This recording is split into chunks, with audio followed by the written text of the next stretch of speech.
I teach at the New York Academy. I'm a senior critic there and senior critic at the Pennsylvania Academy in Philly. And I've done a lot of visiting artist things and lectures all over the place in Europe and in China recently. And I just started thinking that it might be a good idea to do workshops, here and there. And Cynthia was gracious enough to invite me to come here, which I was very, very happy about. I live in New York. I went to Haverford College. I graduated in '77, and I studied painting, which was bogus there, but art history at Bryn Mawr. I really focused on art history, which was phenomenal. It was like being in heaven. And I really learned there what art history was, the seriousness of the scholarly discipline as opposed to just looking at paintings and making up stuff about them. I think as painters we tend to look at paintings and have what I call a kind of heuristic plasticity or creative interpretive apparatus at work when we look at the history of art. But it's even more exciting when you understand exactly the context for these things, how the ideas were generated to begin with, how the ideas that manifested themselves in painting and sculpture were also being, put forth in, philosophy and literature and even political science of the time. So it was really fascinating to study that. And I think that my interest in art history has lasted, and I still read it constantly, and eventually reading a lot of theoretical stuff and having to come to terms with it, How can people try to draw the kind of blood out of a stone which it takes these days? It almost always takes that historically to make painting viable, Not just self-expression, but a kind of viable force within culture. That's really what I've always wanted to do. I wasn't particularly interested in expressing myself, because I didn't think that myself was really that much different than anyone else. I thought that I could prepare myself in a different way, because I know chance favors the prepared mind, so if I were going to come up with anything in my work as a painter, it would be because I had a kind of preparation. But a very strange preparation, not just a book-learnt preparation, but a kind of dual-minded preparation. One was the mind that was scholarly and was very interested in the historical and the philosophical aspects of painting. And the other one that was purely painterly, which really almost forgets what goes on, or at least not forgets quite, but they operate in two different ways for me. So I'm kind of, schizoid in that manner. The way I try to describe the connection, the sort of the connective tissue or the corpus callosum that connects these two spheres of thinking, is that in my thinking and preparation, and it's not preparation, my fascination with the history of painting and the history of the technique of painting and the history of what I call the allegorization of method or technical narrativity, things like this. The more I delve into that, the more compressed that information becomes until it reaches a point of effervescence, where it seems to sort of like become a different element altogether. It changes its state. And in that effervescence is where the painting comes from. So it comes from a compression of involvement with thinking about what could possibly be, what has been, what will be done, what did presumptions about what artists were up against, looking deeply into their technique to see almost encoded information that is speaking to a completely different set of values that are shared among painters. So if early Renaissance work, Quattrocento work, exists inside of a box, right? And you're looking through a window at a box that is, has orthogonals and traversals that recede to a vanishing point. In Baroque painting, the whole affair is thrust forward into our space. And the way it's done is that there is an organization of the light that is broken down into 4 key zones, which would be a light mass, and we'll go over this in the class. Okay, there's a light mass, a turning, a shadow, and most importantly, this incidence of reflection in the center of the light mass, the highlight. But it's really, think of it more as an incidence of reflection. And I think it's interesting about this, and a lot of those like academic painters from, like Florence Academy, they think that everything moves from white to black. That's a strict tonal range. But the amazing thing about it is the temperature shifts. For each zone, there's a different temperature. The light mass is generally warm. The turning is cooler. The shadow is neutral, or it could be warm or cool, a warm neutral or a cool neutral. If it's neutral and the light mass is cool, the neutral will look warm. If it's neutral and the light mass is warm, the shadow will look cool, because of just the optically. But that incidence of reflection flashes back cold. All you have to do is look around right here with the light. Look at your faces. The flashback that you're seeing in here is a cool, reflected flashback, right? That is an incidence of reflection.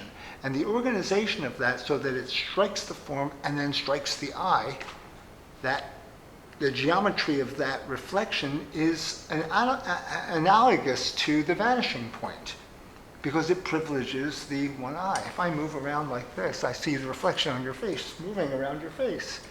If you're on a lake at night and the moon is shining above you and you're with your friends, each of you has the privilege of the moon's reflection to you. You don't see the moon reflected to your friend. So if that reflection is off in your organization of the light mass, your drawing is off. The verisimilitude is off.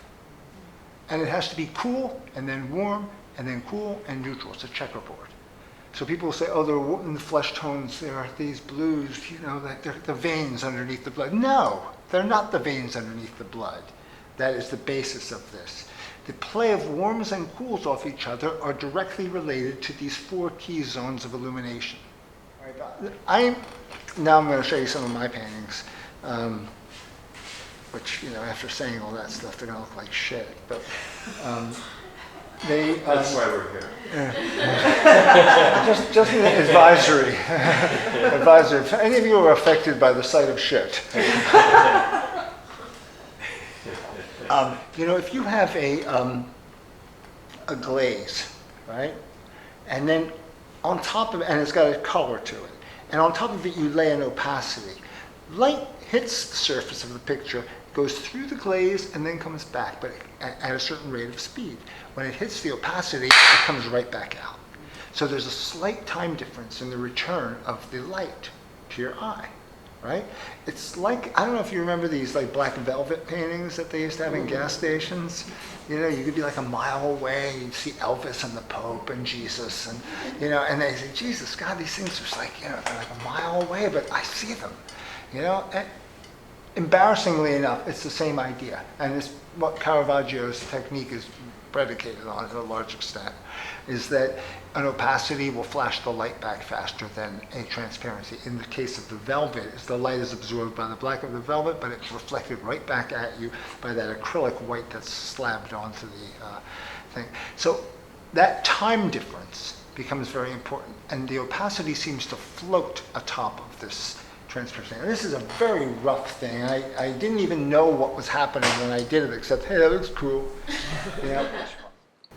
Essentially, what had happened to me was that I had my first brush with post-modernity, and it was, I had become like interested in an alternative manner of working that did not disavow any kind of usefulness for pre-modernist ideas.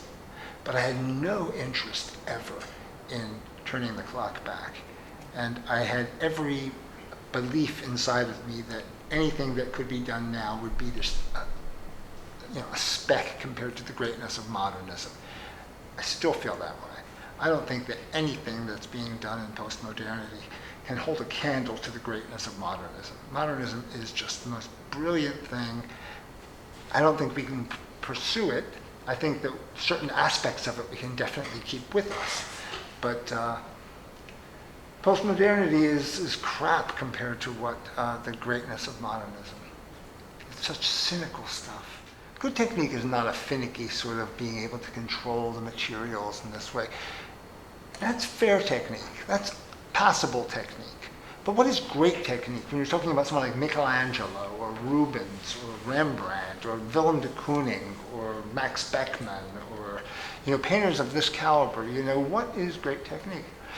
To me, great technique, one of the things that you can recognize about it is that it seems to be just on the cusp of collapsing under the weight of its own ambition, under the weight of its own aspiration, and yet it doesn't fail. You see? So it pushes this thing to a place where you just are waiting for the man to fall off of that high wire, and the man does not fall off. And they do it again, and they do it again, and then they try to do it, and they fail, and then every now and then they do it. And when they do it, you just are in awe. Right? That's great technique. That's what you often do it. Look at Rembrandt's late work, Titian's late work. Where Titian could paint as fine as Van Eyck, as finely as Van Eyck when he was a young man. And the last works of his are just like monstrous sort of hacking of paint at the thing. The technique is the same. It's just amplified. It's amplified to the point where it's almost cacophonous. Where it doesn't make sense, but it does make sense. That's great technique for me. And that's something that I would like to do. I don't come close to it, but I would like to do it. I would like to keep moving in that direction if I'm alive long enough. But in the 80s, when I moved to New York, I started painting these giant triptychs, and they were really weird, and they were postmodern, because nobody would ever think in a million years that anybody in their right mind would make a painting like that. And I think they were pretty shitty paintings, I'll tell you that much. They were like, I would knock off a giant panel in a month. Just knock it off, because I wanted the shock of the picture to be the point of it. Then my son got sick. He had a stroke, my first son, when he was 3. He had a stroke after surgery to repair a shunt, which got botched, and they screwed up in the post-operative care and blah, blah, blah. And all of a sudden, for a long while, my work just orbited around Sam and his life and what was going to be, and he became kind of a metaphor for a theory-driven world where characters were sustained by the text of oxygen in a way. It's a big painting. They're like life-size figures. This one. This one's a very odd picture called Elegy.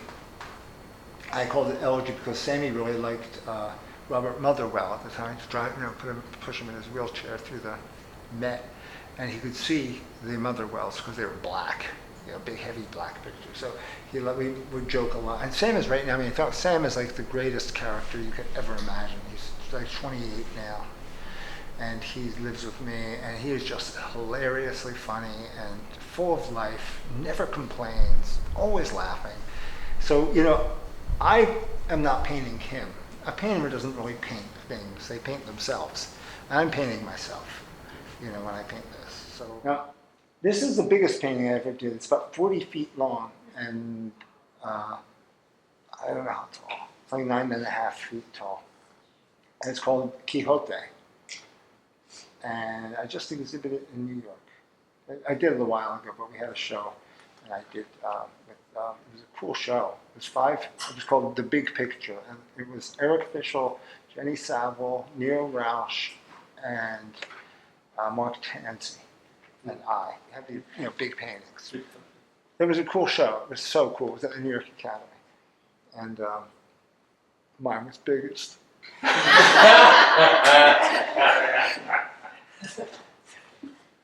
Which didn't mean anything because they were really great painters.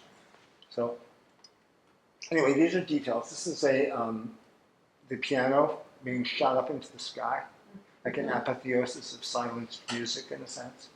And on the other side of it is this carcass that is being shot at. or has been shot out with target practice. And in the center is it's nothing but the shadow of a bicycle wheel, a very huge shadow of a bicycle wheel. So it's really in the center, there's nothing except the shadow. They're hard to make, these big paintings. You really exhaust yourself. You know, the little paintings are hard to do too, but they wear you out because they're so big. And every stroke is like, you know, slam. There's a great revolution that happens in the 19th century. Okay, I talk about this a lot because particularly in this painting was a kind of a turning point for me in regard to color. It doesn't look like there's a lot of color in the picture, but color is a tricky matter. It's not bright color. It's how does color operate in relationship to light. And a lot of us can draw very well, but then when it comes to paint, we get really sloppy and we don't know what to do with the colors. How do you fill in a drawing and this? And, there is a bridge between drawing and color, right? And if you understand the bridge, then color becomes something not so scary to you, okay? The bridge happens not through an Albertian kind of approach to color, but an approach to color that's based on how light falls on something. Delacroix became a very important character for me all of a sudden, because I didn't, he's one of those guys that I'd look at his paintings and I'd say, I don't really know if I like these paintings, or I'd look at his drawing first of all and I go, oh my God, his drawing's so fucked up in so many ways. And then I read that, you know, Delacroix, someone wrote that Delacroix broke more bones than a surgeon could set in a year. And I started thinking, well, obviously he knew how to draw, because I've seen early stuff. Why was he less concerned about drawing? Or Manet, for that matter. Why do Manet's hands sometimes look like clunks, you know? I'm sure he draws with the brush so beautifully. I'm sure he could draw, you know? So it made me really sort of very question that whole Delacroix. Ang is a pretty amazing painter, there's no doubt about it, but Delacroix is a total genius. And I realized that Delacroix's work pointed in a direction that was so sublime, so remarkable, so vast, and that Ang's work by comparison was just boom, it ended. Now, I mean, Picasso picked up on it beautifully, but we'll get to that later. In the journal, I always look at Delacroix's paintings and say, the great colorist, what's going on with the great colorist? They look brown and red and this and that. What's the color? But when I read the journal, there was a passage in the journal that was a very important passage. It wrote it on May 5th, 1852. And the passage goes something like, a painting should be laid in as if on a gray day. On that gray day, there are no direct lights, no direct shadows. Objects in that gray day will have reflection of color on all sides, okay? If you were suddenly to light this scene, you would have what are called light and shadow, but they are mere accidents. He said, this is the greatest truth and meaning of color, and it's surprising that so many art painters, even those considered the great colorists, did not understand this. And I read that and said, what the fuck does that mean? You know? And I thought about it for a long, long time. And I finally understood, first of all, the gray day is a half light. It's not grisaille, okay? It's not grisaille with color stuck on it. That's what Ang would say. You know, color just decorates a drawing. Okay, that drawing is the probity of art. Okay, Delacroix says that color. He looks for a place where color is going to be its most active. Look at Delacroix's paintings and say, the great colorist. What's going on with the great colorists? They look brown and red and this and that. What's the color? But when I read the journal, there was a passage in the journal that was a very important passage. It wrote it on May 5th, 1852. And the passage goes something like, a painting should be laid in as if on a gray day.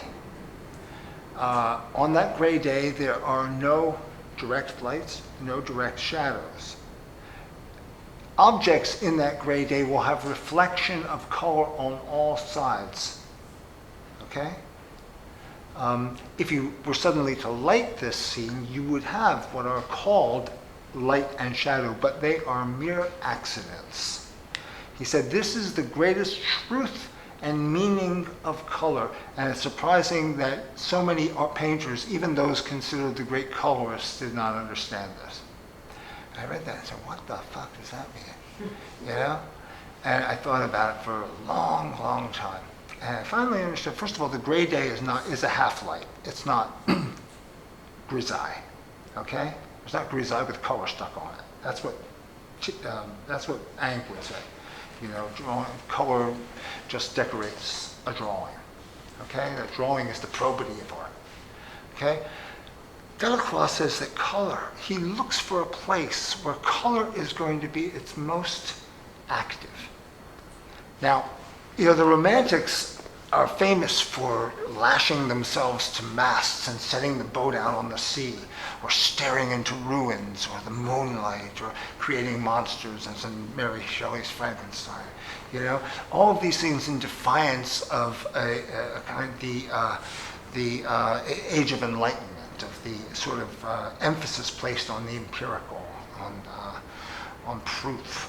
That there are things that exist outside of the world that we could actually glean, and those things are visible to us in situations of the sublime, you know? So they traveled all over the world, looking for ruins, looking for exotic cultures to find these things, right? You know, to wilderness. They went to nature to look for this thing, you know? Taking the advice of Rousseau and Proudhon, and Delacroix locates this within the act of painting itself. That's the weird. He locates the most exotic realm of painting within painting. And we talked about Caravaggio's classical model, right? The classical model of light, which is the light mass, the churning, the shadow, and the incidence of reflection. In Delacroix's model, he takes the churning, the half-light, and he opens it up. And he says, this is the guts and glory of the picture. You can have light and you can have shadows, but the major part of the picture is set up as if on a gray day. It's the half-light. So in the French Academy, they're learning tonal structures all the time. Tonal structures. It's all drawing, right? For someone to say that that light, I mean, people didn't walk around with a light 45 degrees over their head all the time. So everywhere they went, you saw them that way, but painters insisted upon illuminating a certain way. A certain way. Why? Because form was important. Form was the reason of painting. Color was not the reason of painting, right? Color you just decorate with. You know, Michelangelo said drawing, and Titian said colore, disegno, colore, the battle, these paragone that they used to set up in the Renaissance, these debates, but what's better, painting or sculpture? What's better, you know, drawing or color? You know, they did this all the time. It went all the way through, and even in Delacroix's time, and there are caricatures of Ang and Delacroix fighting on horses. You know, Delacroix's got, you know, color written on him, and Ang's got drawing written on him, and they're like jousting. You know, what is the deal? Why is Delacroix such a great colorist? If he says that instead of making form and its illumination the stability of painting, and instead he calls that an accident, then all of a sudden you see a whole world opens up. And that world is the world of the half-light. And it opened the door for the rise of color in the 19th century and the diminishing of tonality in the 19th century, until ultimately you get to people like Bonnard, who's in Sensurround. The tonal markers, which are the rational markers, are completely elided from the discourse. And you're just in a world of color. And sometimes that color seems to be behind your head. And sometimes it's deep in the space, but it's pure sensation. This is happening at the same time as this rise of the ultra-subjective in painting in the 19th century and through the 20th century. Okay? These things have ramifications for us as contemporary artists. And there's a famous Titian quote, is that he painted with 30 or 40 glazes. You know, you've heard that quote? It's confusing because actually in Italian the word for scumble and glaze is the same word. It's velatura. So when he says 30 or 40 glazes, he doesn't mean glaze. In English, we say two words for it. We say glaze and scumble. He would glaze and then you scumble. And then you glaze it and then you scumble. And then you glaze and you scumble. Glazes eat light. The scumble reinforces the light. It also provides the opportunity for a coolness, an optical gray, that you can glaze down again and then work again on top of. And then you can change your white so that the white becomes warmer as you work it as well. All sorts of operations that, to activate the thing, make it look effortless, like Innocent X face, where it's just coming through and wiring back. And it looks like the face is alive, but it's not alive. It's not a face. It's not Innocent X. It's Velázquez's mind, and you're seeing his thought. Velázquez's thought manifested not because he chose to paint the Pope or was commissioned to paint the Pope. That was a plus for him in a sense. Just, that was dessert. He's painting himself. Rembrandt's painting himself. He's not painting people. He's using them to paint himself. And there's no other record of the mind of artists unless we look at the technical narrative of the paintings. Anybody can go on the internet and put things together, images together, or find weird things. That's bullshit. That's not what it is. It's image making, but painting is something else. You've seen a lot of, really juicy, sketches done on like a warm ground where the light heightened with light and the warm coming through and this and that. And they're very beautiful, But take that apparatus and expand it.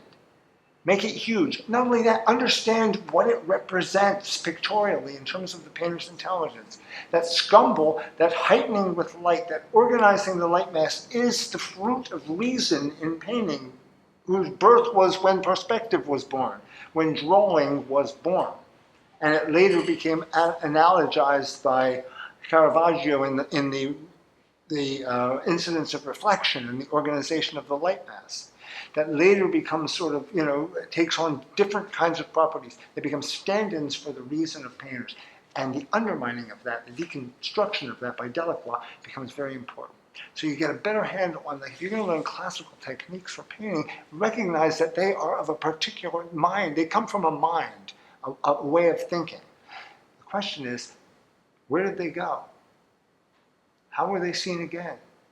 And these are life-size figures, just to give you a sense of the scale. It's a very big painting. See the way the bottom's painted? I mean, this chaos of leaves and rocks and things, you can't paint it unless you paint it chaotically and then make it look like it's got some shape to it. But the principles are always at work. If I just slapped texture all over that, it wouldn't work. But sometimes I would flick the brush had wet paint on it, just flick it at the canvas, and then paint out where I didn't want it to be. But doing anything to it. So they're painted with Rust-Oleum, with shellac, with polyurethane, with roofing tar, with oil paint, everything. And they're going to explode one day, but who cares? Okay, this is a painting of, again, these are life-size figures. And it was done, I had a couple of people pose for me for photographs, but then I did drawings out of my head, then I changed their poses, then I invented, the two center figures are completely invented, and they used to be about 2 feet over that way, somewhat in front of that woman, and they were in a completely different pose, and I just painted them right out. But the trick is then to make it look as if they never were there to begin with, So, and all of it's completely structured in my head. I didn't see this. I never saw these people together, ever. But if I can't do that, then how can I paint a painting? If I can't do it, if I can't imagine it, imagine how I could organize it so that I could paint whatever the hell I want to paint, Then where's my freedom as a painter? Am I reliant upon photographs or just looking at things? They have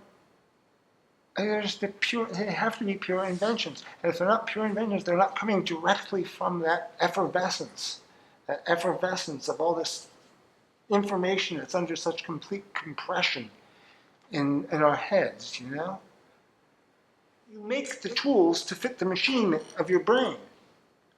You don't like try to fit your brain into a round peg into a square hole. It's just bullshit to think that way. You have to invent constantly. Your technique is an invention constantly, and only in the service of what you need to do. So what if you don't need to do anything? What if you really don't even know what you need to do? That's a problem. Then what do? You say, well, what inspires me the most? What kinds of paintings or music really grabs me? Now, or if I'm on my deathbed and I have the opportunity to look at a painting, what painting would it be? What is the painting? What are the things in painting that you cannot live without? What do then? You take them. You figure out how they're done. You do them again. You realize that you can't simply imitate them. So you do something that Harold Bloom talks about, that you actually willfully distort what you believe are the intentions of those things in order to create new space for yourself. If you look at a Velasquez close-up, you see a lot of brushstrokes. If you stand 15 feet from it, it coalesces into form. Perfectly, miraculously into form. That space between you and the painting, that contemplative space, is necessary to actually, make the painting work. In Manet, you can stand 5 miles from the thing. It's not going to look any more, it's not going to have form. It's flat. It'll be flat. It'll always be flat. So do you think Manet didn't understand how to make something not flat? No.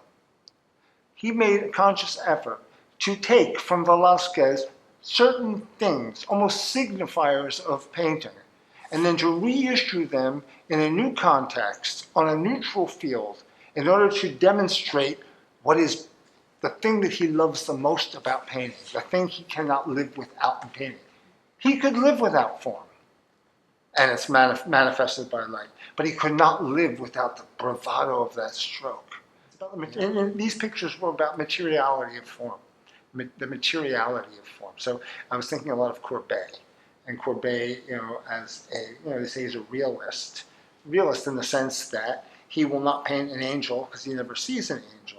He's a socialist. He's involved with material dialectic, not Hegelian sort of metaphysical dialectic. So it is a material world that we live in, and and that's why he imbues these things with tremendous weight, his paintings.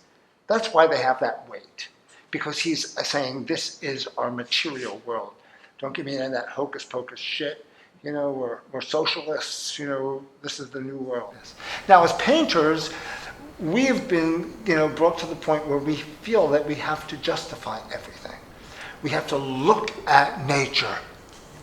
We have to look at a photograph or look at nature, because there's something in that empirical looking at it that is modern. It's bullshit. Painting's not evolving like technology. Technology is evolving, science is evolving. That way, painting is painting. Are people painting better now than when Velasquez was painting? I don't think so. It's different. It's most of the time nowhere near as great. It's not as complicated, not as interesting. Are they painting as well as de Kooning painted? No way. Nobody's painting well. Cicely Brown is painting beautifully, though. I like her paintings a lot. But someone asked Cicely Brown recently, he says, why are you painting? It's like you're painting like a 1950s man. And she said, well, someone's got to do it. Which I thought was absolutely right on. And this is a painting I did a while back called Cocaine. Cocaine, as in Land of Cocaine. It's a kind of play on cocaine. But it's from the Land of Cocaine by, Bruegel's painting Land of Cocaine. Cocaine is it's a Northern European myth. Cocaine, where it's a place that one gets to through overindulgence, like through eating too much. So in Bruegel's painting, those guys are like in a postprandial stupor underneath the table, and you see a little pig running along with a knife in his back, and the birds are already cooked and they're flying and stuff like that. And in the background, you see a guy eating his way through a mountain of bread. So, but that's what this painting is called. And it's about 10 feet by 15 feet. How long did it take you to paint From start to finish, 10 years.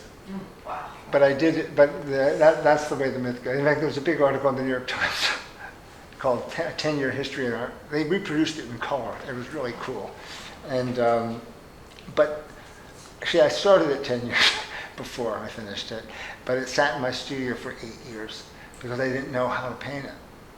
I just had it sketched on, and then I completely changed the sketch, but I had no idea how I was going to paint it.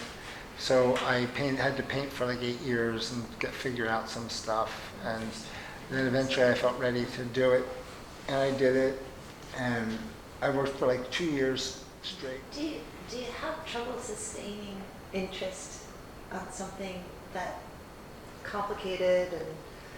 Yeah, that's a very interesting question, because so much of what we do it revolves around keeping our enthusiasm, and our enthusiasm. But you've got to figure out some way. Someday I'll go in there. Well, I'll tell you now. There's some days I go in my studio and I know I really want to work toughly on the canvas, and other days I go in there and I can't work toughly. So then I work on something else where I'm working, more more. In a more relaxed fashion, slowly. And there are certain games I play with myself. So, for example, I listened to music when I did this, and I was really going to the ends of my capacity, in a sense, when I did this. But now, a lot of times, what I do now is, for a long time, I've been listening to stupid radio programs from the 40s. Now, I don't listen to it when I'm conjuring the paintings, when I'm sort of trying to give birth to the thing, which is always very painful. I'm trying to, right now I'm working through this idea, but I'm not going to sit and listen to it while I'm doing it. After I am on the way with the picture, I do. Also, it's ego. I do this painting, I'll say, it will not work. It won't work if it looks like shit. If I don't make it, then what the fuck? Plus, I say, how many years left do I have on Earth? I have one chance to do this, just one chance. I don't want to blow it, And then, but that's not to say that, there's a correct way to do it. You have to figure out a way to do it so that you can live with it, And it's ego. It's I'd be damned, I will not let this painting defeat me. And sometimes they do, and sometimes they don't. But, that's...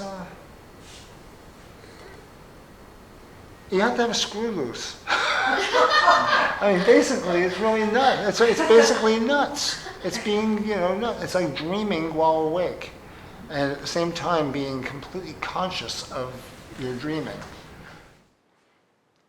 It has nothing to do with figuration.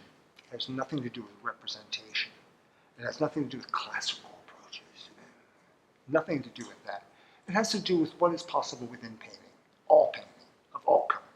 Of all kinds, right? That is the most important thing. Is you can't think of this as being, if sometimes the rejuvenation of certain kinds of things happen in our times, it's because they are part and parcel of what might change in painting, but not the end in themselves. It's not like modernism was a mistake. As I said in the beginning, nothing compares to the greatness of modernism in our world, Postmodernism can't cut it. It's just not strong enough. It's too solipsistic, narcissistic, It's like postmodernism to me is, throwing the baby out and keeping the bathwater. It's not throwing the baby out with the bathwater. It's throwing the baby out and keeping the bathwater that the baby was in. It's the residue of the baby. And trying to believe that the residue in some negative sense defines what the baby ever was.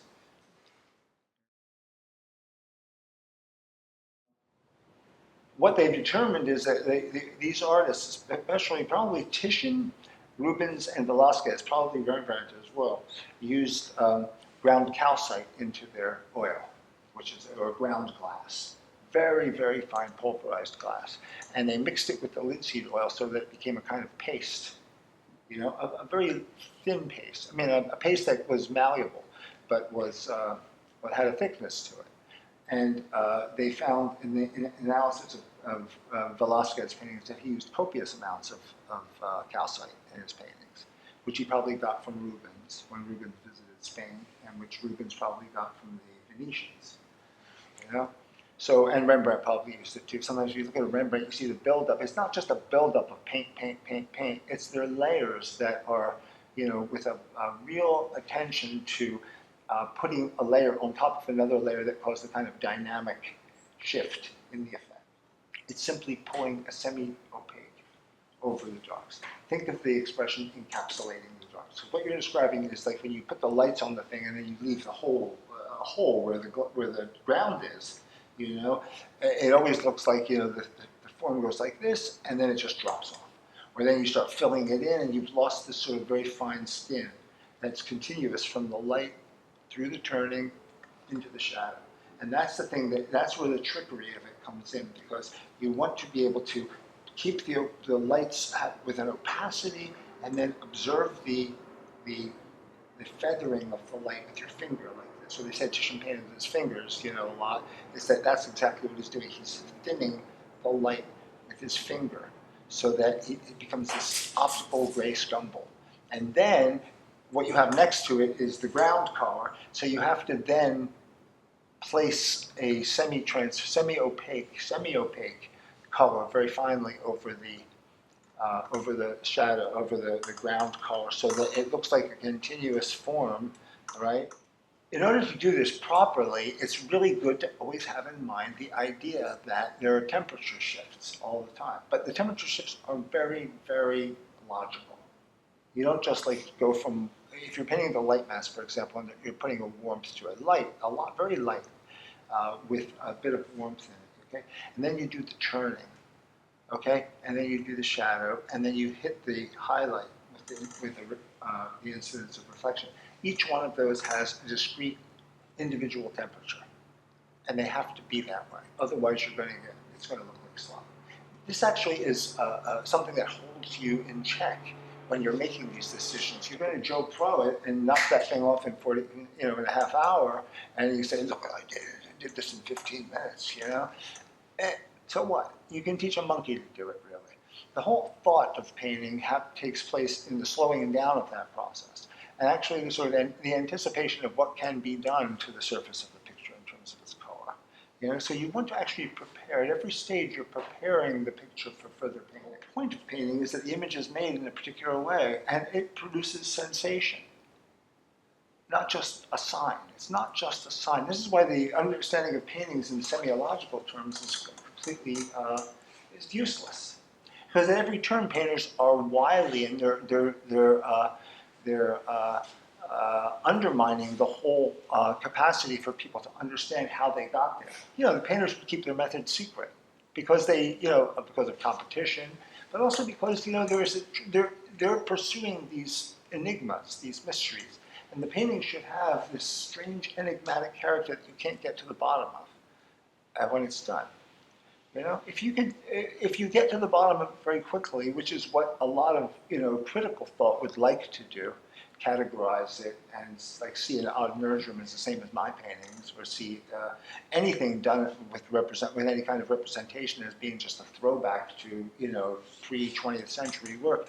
They misunderstand it. They sort of characterize it, but it's the nature of our times.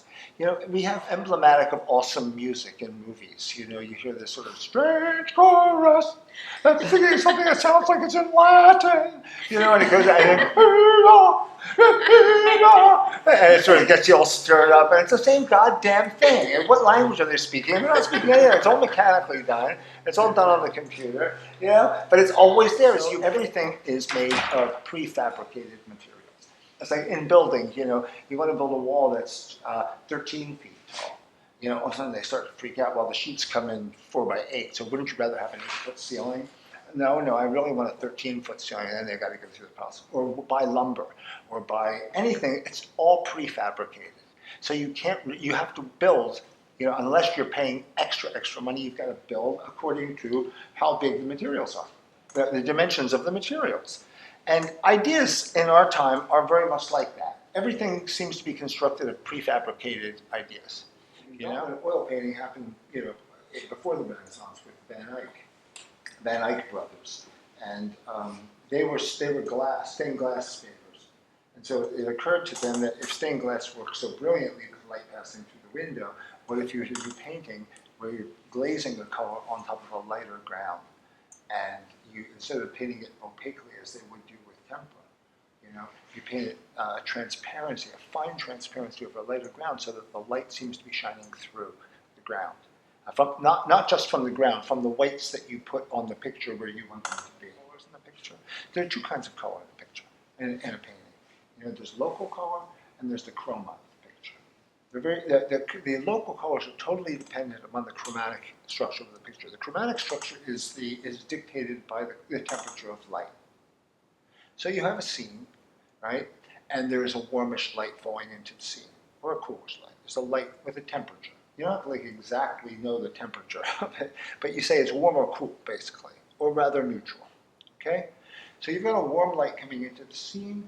The shadows are going to want to be the opposite temperature. You've all learned that. If you have a warm light, cool shadow. So what does that do? The people take the orange out, and they make the lights, and then they take the cobalt blue out, or the ultramarine, and they make the shadows. And they go, okay, I did it. Why is it not looking right? Well, if you put a neutral shadow next to a warm light, neutral, the light is going to look, or the shadow next to a warm light, the neutral shadow is going to look cool. Your eye is going to make it seem cool. If you have a cold light and you put a neutral shadow, the neutral shadow will look warm. The same color will look warm, okay? So I'm saying use the same color in the shadows, but you change the whole way the lights, wherever light is striking things in the picture, stays warm. That same color that you would use in the other instance will look the opposite of the light.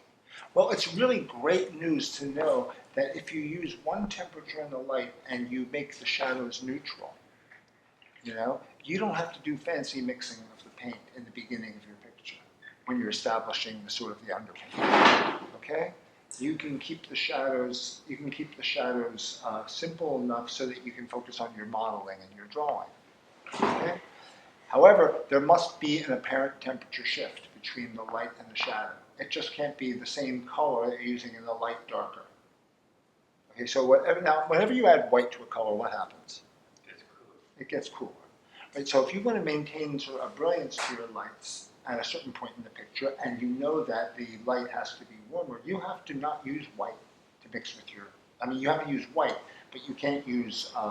You can't just take any color and stick white in it. You might have to add a warmer version of sap green or some touch of something to keep it in the warm category, the warmish category.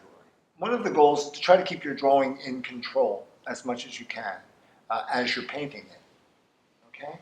Therefore, we simplify the matter and we think about, first, we're thinking of chroma.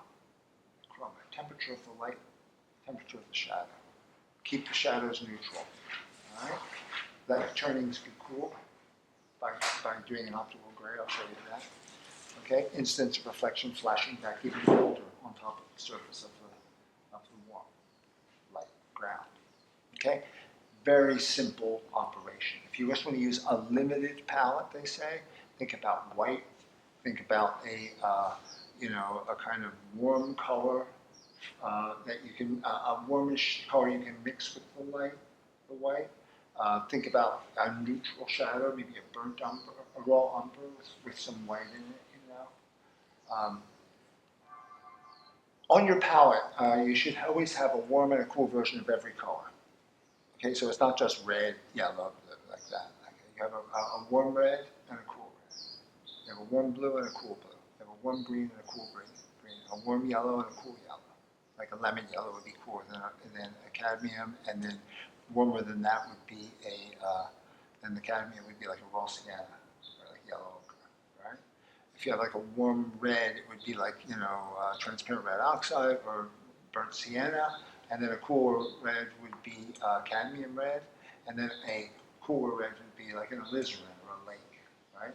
Now you know this by tinting, tint them with white, and then you'll see the temperature difference right away. Sometimes we look at the colors, and the big one is ultramarine blue. Is it warm or is it cool? Everyone goes like, not so for ultramarine blue. It's obviously cool. If you want local colors to sit appropriately within the chromatic field, because there are two kinds of colors, the chromatic field and the local colors that sit in that chromatic field, then you have to be able to be equipped to have a warm version of that color as the light hits it, and a neutral or cooler version of that color where the light doesn't strike. Make sense? Okay, so people say, so a colorful picture, sometimes you're painting, the local colors in the picture are really bright and really spectacular. And so you don't necessarily want to hold off too long to capture the strength of those colors in your beginning of the picture. So in that case, you have to really think in terms of the warmth of a red, the coolness of a red, the warmth of the, and you have to give the color more of its strength. Later you can even strengthen it. But you could even begin paintings like that with a full version of those colors in the beginning when you've got a lot of local color with a lot of color. However, after you've laid it in and you look at it, then you have to develop its modeling somehow, you know? And in order to develop its modeling, you might have to then take these brilliant colors that you've applied and neutralize them as you're developing the folds, the modeling, the intensity of the light, the middle tones and the shadows. You know, then your picture will go from being very colorful, you know, to being muted, but the root of those colors are already in place, okay? So that when you do in the next stage of the picture, you can strengthen those colors. On top of a dried surface, painting on top of into a wet surface, all of these things have to be kept in mind because they have different qualities to it. Painting paint over a dry surface gives you a quality. Painting wet into wet has to be done judiciously because obviously any color you're mixing into that is going to pick up every color that you've got all there already, and so you can turn it to mud super fast. So you have to stop and think. You know, what color can I paint into this so that it will retain the color that I want it to have and not turn to mud? Okay. Another thing is that people are afraid of white in pictures. I hear this all the time. When my teacher told me not to use so much white because it makes the picture chalky. That's bullshit. That is such bullshit. You know how many times I have to take people who've learned something in undergraduate and tell them they've totally fucked up. Who the fuck is teaching you? You know? If that were the case, then why does Impressionism not look chalky? Those guys are using abundant amounts of white. Why does it not look chalky? It doesn't look chalky. Because the chromatic field is kept in place. The lights have a temperature, the shadows have a temperature. You can raise the value of the shadow almost to the same value as the light, but you'll never see it as chalky because the temperature differences are so clear. Okay? What makes a chalky picture? One thing makes a chalky picture. Coolness in the lights, coolness in the shadows. In other words, a film of coolness over the lights and a film of coolness in the shadows. The shadows are coolish and the lights are similar. That makes a very chalky picture. That's all. That's all it is. To save the chalky picture, you go into the shadows and you change the temperature. Just change the temperature. Or you go into the lights and change the temperature. You'll see the difference. It'll save it right away. That's all that makes a chalky picture. It's not the amount of white you're using, ever. Okay? The other thing is what makes a muddy picture. Well, obviously, I would say that a muddy picture usually happens when you do the opposite. You have like warm lights and you have warm shadows.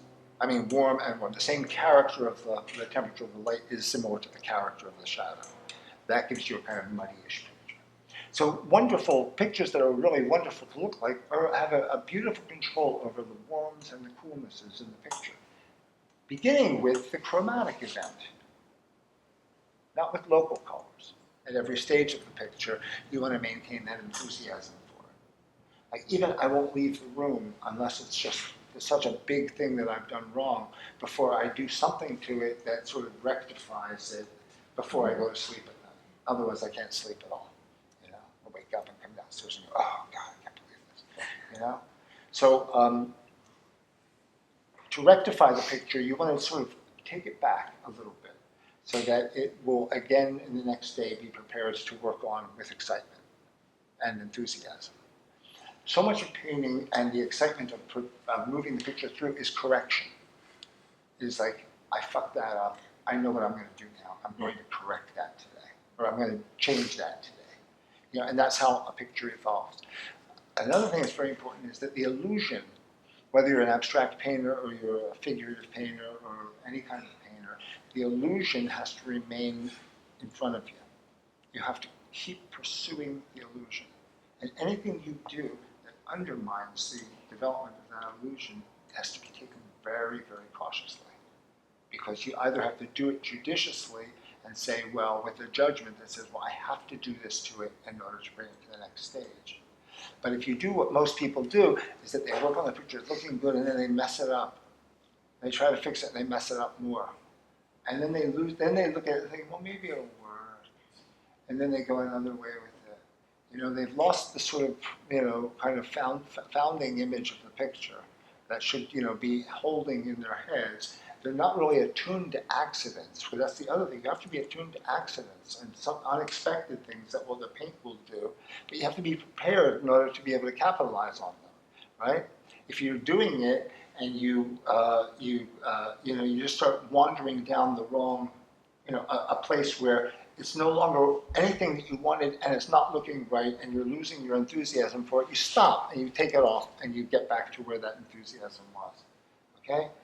That you maintain always in front of you. The excitement of achieving this thing. You may never achieve it ever in life, but we may never even get there. But we have our compass set to a sextant or whatever it is set to, this thing that we want the paint to do eventually.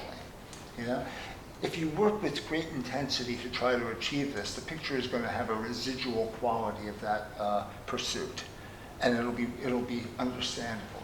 In the beginning, the paintings always look better in reproduction when you're starting out putting your slides together when you're younger, or like tweaking them on Photoshop. Now you can do that. But as you get older, I found that the paintings look horrible in reproduction. Every mistake in the beginning, the inconsistency or any disharmony in the picture is modified by the photographic process, where the camera can only identify certain colors, and it tries to do its best, and then they print the photograph. And the printing process is you have to make all sorts of compromises in printing. When I printed my book, we were in Milano, and every stage of it you're making compromises. So you come up with an image that sort of feels like what you've done, but looks nothing like really. You know it by the sort of little reproduction of it, and they will be able to characterize the reproduction in a certain way. It's a certain kind of art. They won't know the difference between a painting that you stand in front of and the sheer materiality of it. Sort of is the key effect of the picture, sensual effect of the picture, that is going to generate the specific nature of a kind of thought. You see, think of sensation as being the root function of reason. We're compelled to reason through sensation. So paintings will operate, though there's so much reason that goes on in the operation of this picture, so much cunning. Like Degas said, the painting should be constructed like the perfect crime. He says, paint with all the knavery and trickery that you can, and then add the accents of nature. A lie through which the truth is revealed. So when people talk about truth in painting, I'm trying to get to the truth of this thing. They don't understand that the great painters are completely, of course, they're engaged in a much bigger process of truth.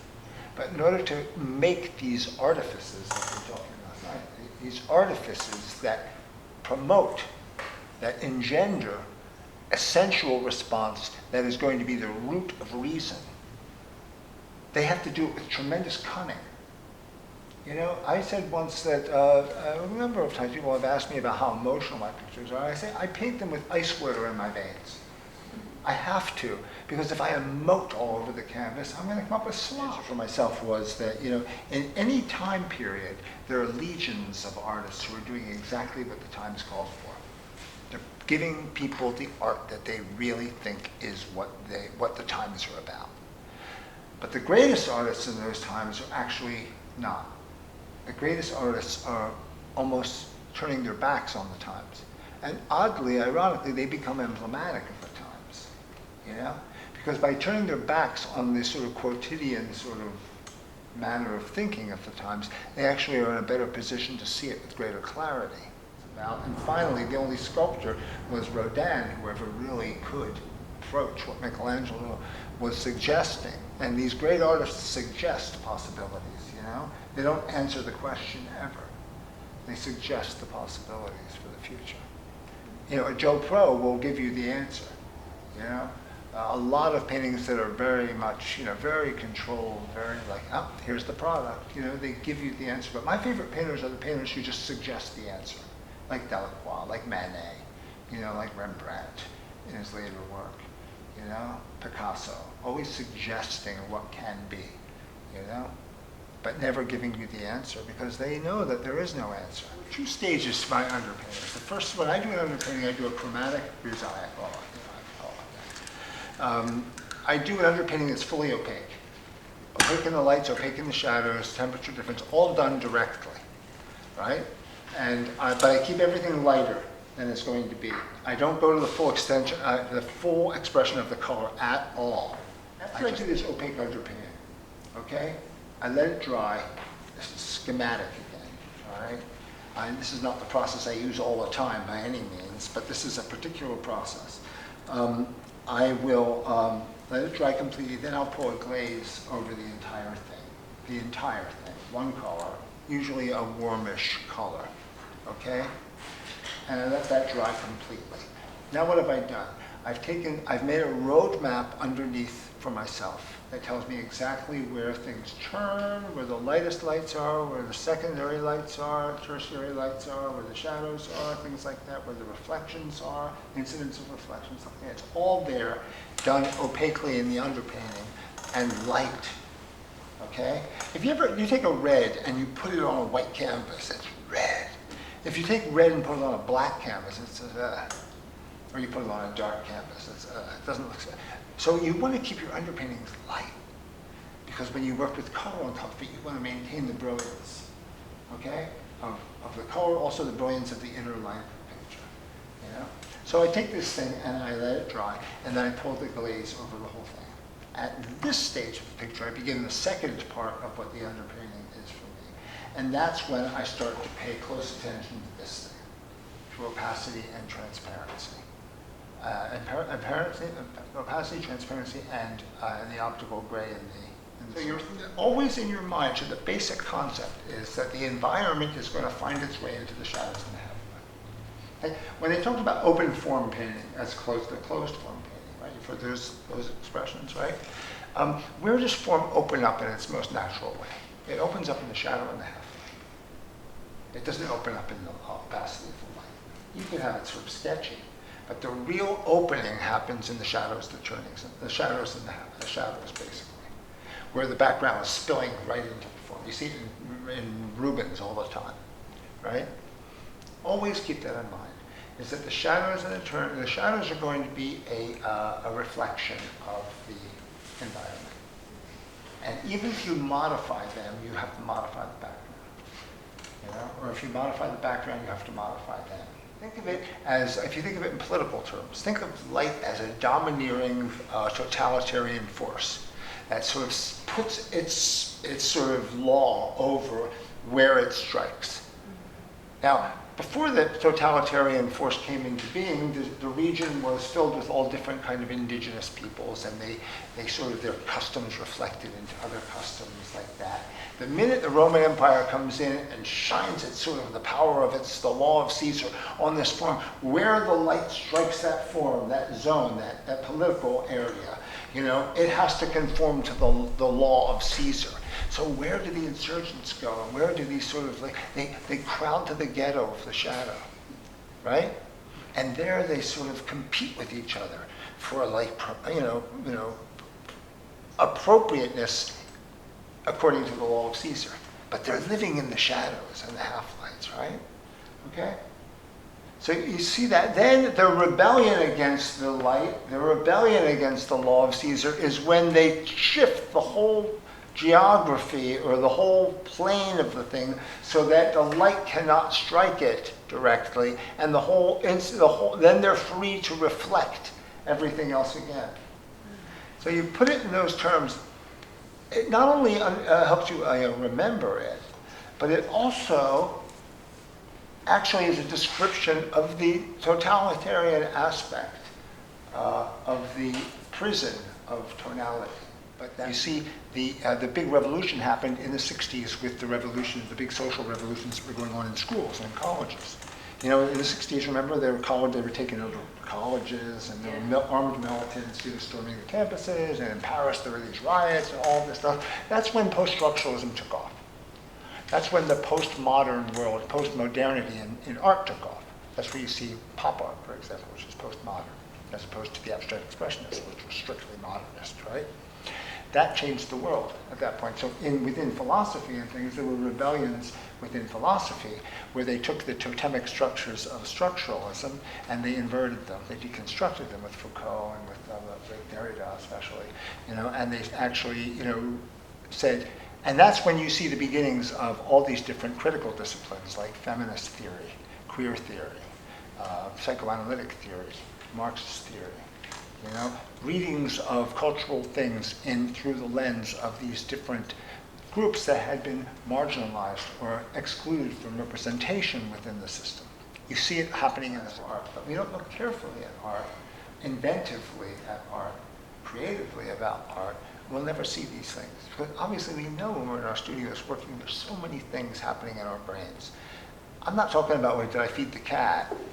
I'm thinking you make the mark and you say, that mark is just reminding me of 1,000 marks that I saw that sort of might fall within a certain category. It doesn't look like every mark ever made. It looks like some marks that have been made. And therefore there's an affinity with that. Now you have to say, in my life as an original artist, how do I make that mark and own it? You know, or how do I make that mark and make it not merely adherent to a past idea of that mark, but make it a fresh mark for today, you know? And so you might have to sort of, you know, reinvent the intention of the mark. You might have to come up with a different way that the mark sort of exists outside of the context where it was initially presented. These kinds of thoughts are running through our heads all the time as painters, okay? Why is this important? Because we're modern painters. We're contemporary painters. We're painters now. And this is the stuff that we've inherited.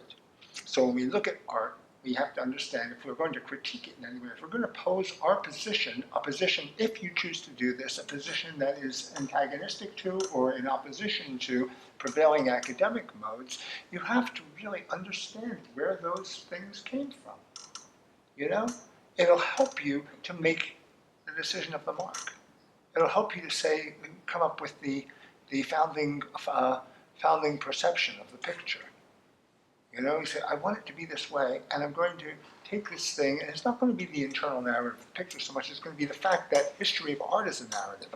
And when I exhibit this thing, it's going to have an impact because it is the weirdest thing within this stream. It sort of throws a wrench into the expectation of the horizon of expectations that we're all staring into. These ateliers that pop up all over the country now.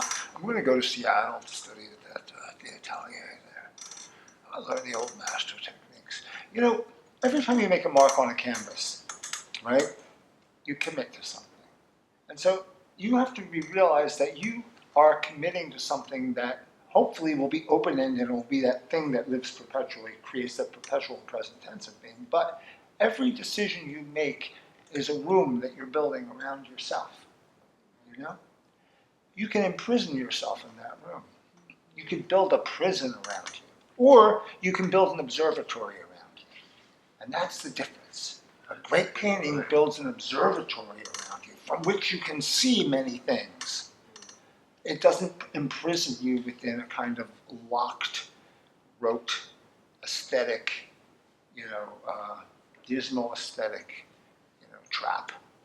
So when people go to these atelier schools and they learn these techniques, they don't have a clue that these things are going to be an entrapment to them, that they're not going to be able to escape from them, that you can't get everywhere from there. You can get very little, very short distances from there. And then the answer is, no, even the modernists studied that, but no, they didn't. They looked at it, they figured it out right away, they said, I don't want to do that. I do not want to do that, because I know it's a trap. You know, I want painting to be vital. I want it to be now and forever. Some collectors buy because they really support the work and love it. I mean, there's definitely those. Some critics actually go out on the limb and support work because they really believe in it. You know, there are some critical thinkers who are erudite and really can write and really think deeply about stuff. And they have their opinions, whether you disagree with them or agree with them, but they put them all out there. They don't play them out by airing dirty laundry on blogs. Then there are journalistic critics, and they're just sort of selling newspapers. It's all about sales there. Then there are collectors who buy only because they keep a storehouse of these paintings in a vault, that it's part of what like their stock, their holdings like that. An investment. What's an investment? Or purely investment. And then there are curators who go to the Sotheby's school to study curators. We got these posters. Here's Sotheby's School of Curatorial Studies. Now, is that not the wolf guarding the sheep? You're a curator. What are you supposed to have to do with Sotheby's and the sale of work?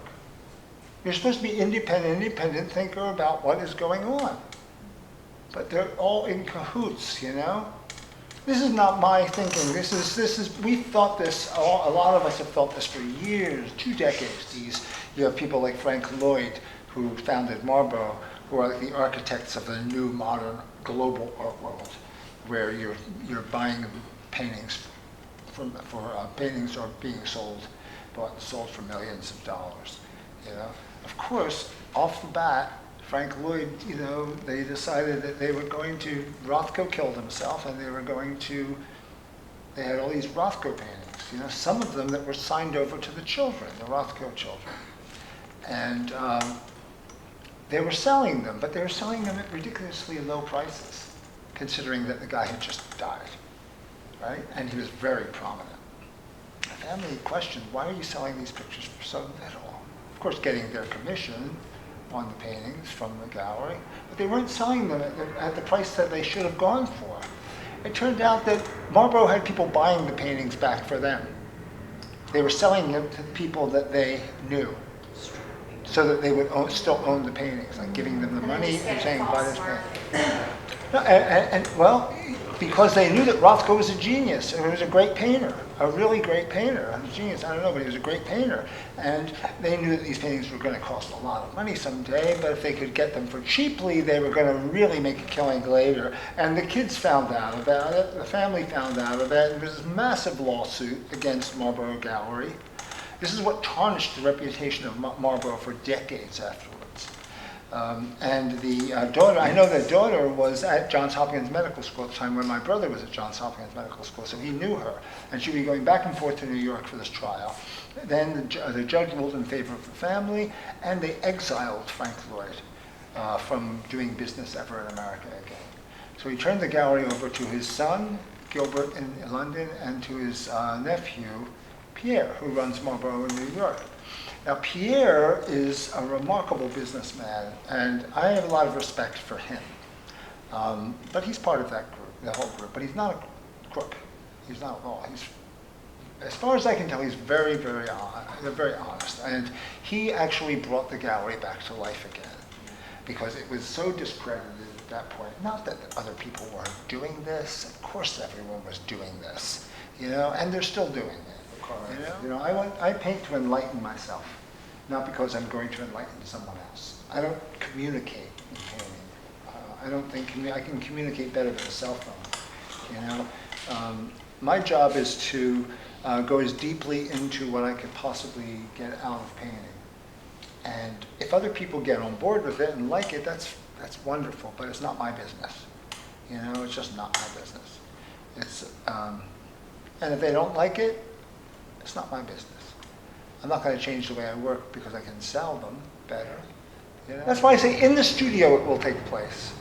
Through the labor in the studio, it will take place. Not outside of the studio in the critical world. If they like it, if they don't like it, fine. If they want to discuss it, great. I want it to be part of the discussion. But I'm not going to make it so it will be part of the discussion necessarily. And I'm not going to make it so that someone will take note of it who I think would be a good guy. I'm not thinking careeristically that way, That is like, let someone else do that. Everybody does that. Everyone's making a buck here and there. I didn't go into painting to make a buck. I went into painting because I couldn't not. It just was, I had to do it. I have to do it. I can't, as much as I can, I breathe. I wouldn't be able to breathe if I couldn't do it.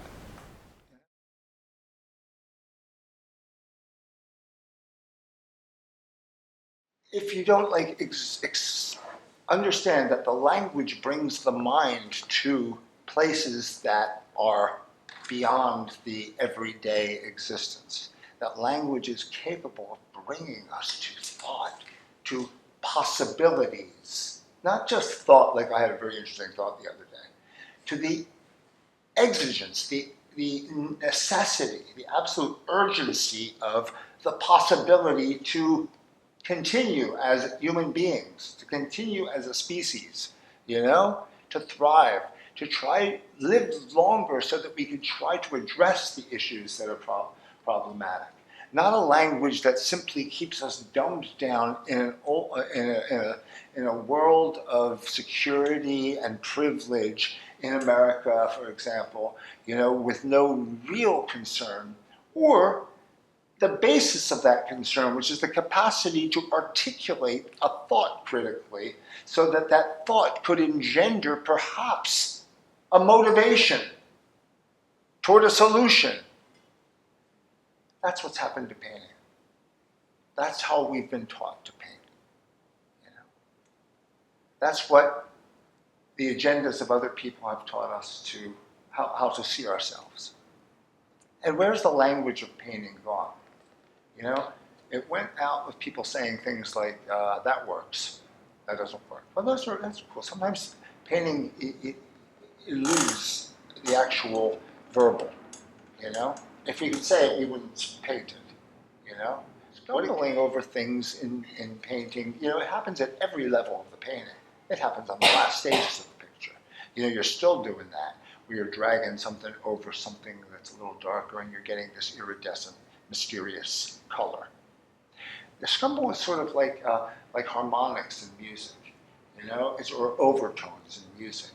There's sort of you sing it and then there's this resonant overtone, this ring that's there.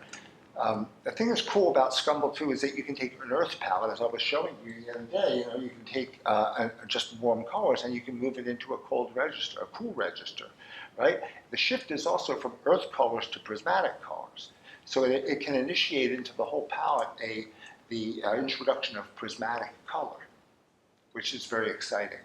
But you see the simplicity with which it's done. Someone also said that painters abhor labor. It doesn't mean that they're lazy. It just means that they figure out ways to get to it without screwing up the paint, tormenting the paint too much. Like Van Dyck was quoted as saying, "Don't torment the paint," or try to do as much as you can as soon as possible because there's always more to do. Or Rembrandt, do as much paint.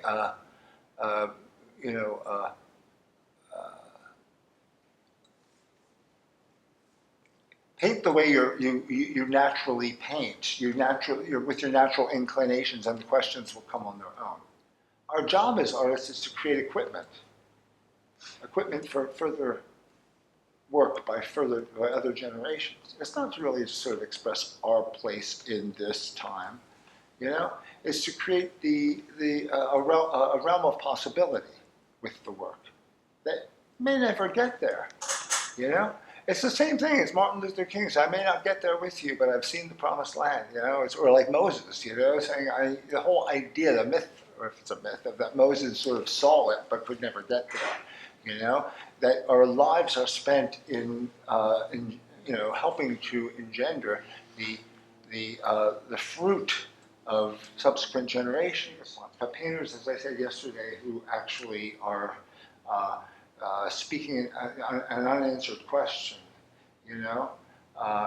they're the ones who provide the greatest equipment for us. Like Delacroix, for example, is a person like that. His paintings don't answer the question. They keep the question mark big, but the fruit of what he did was enormous. Manet is another person like that. Picasso is another person like that. Cezanne is another person like that. All the great ones are like that. The openness of the work that sort of like provides equipment for objectification. So you see this sort of birth of the ultra-subjective in modernism, in modern painting.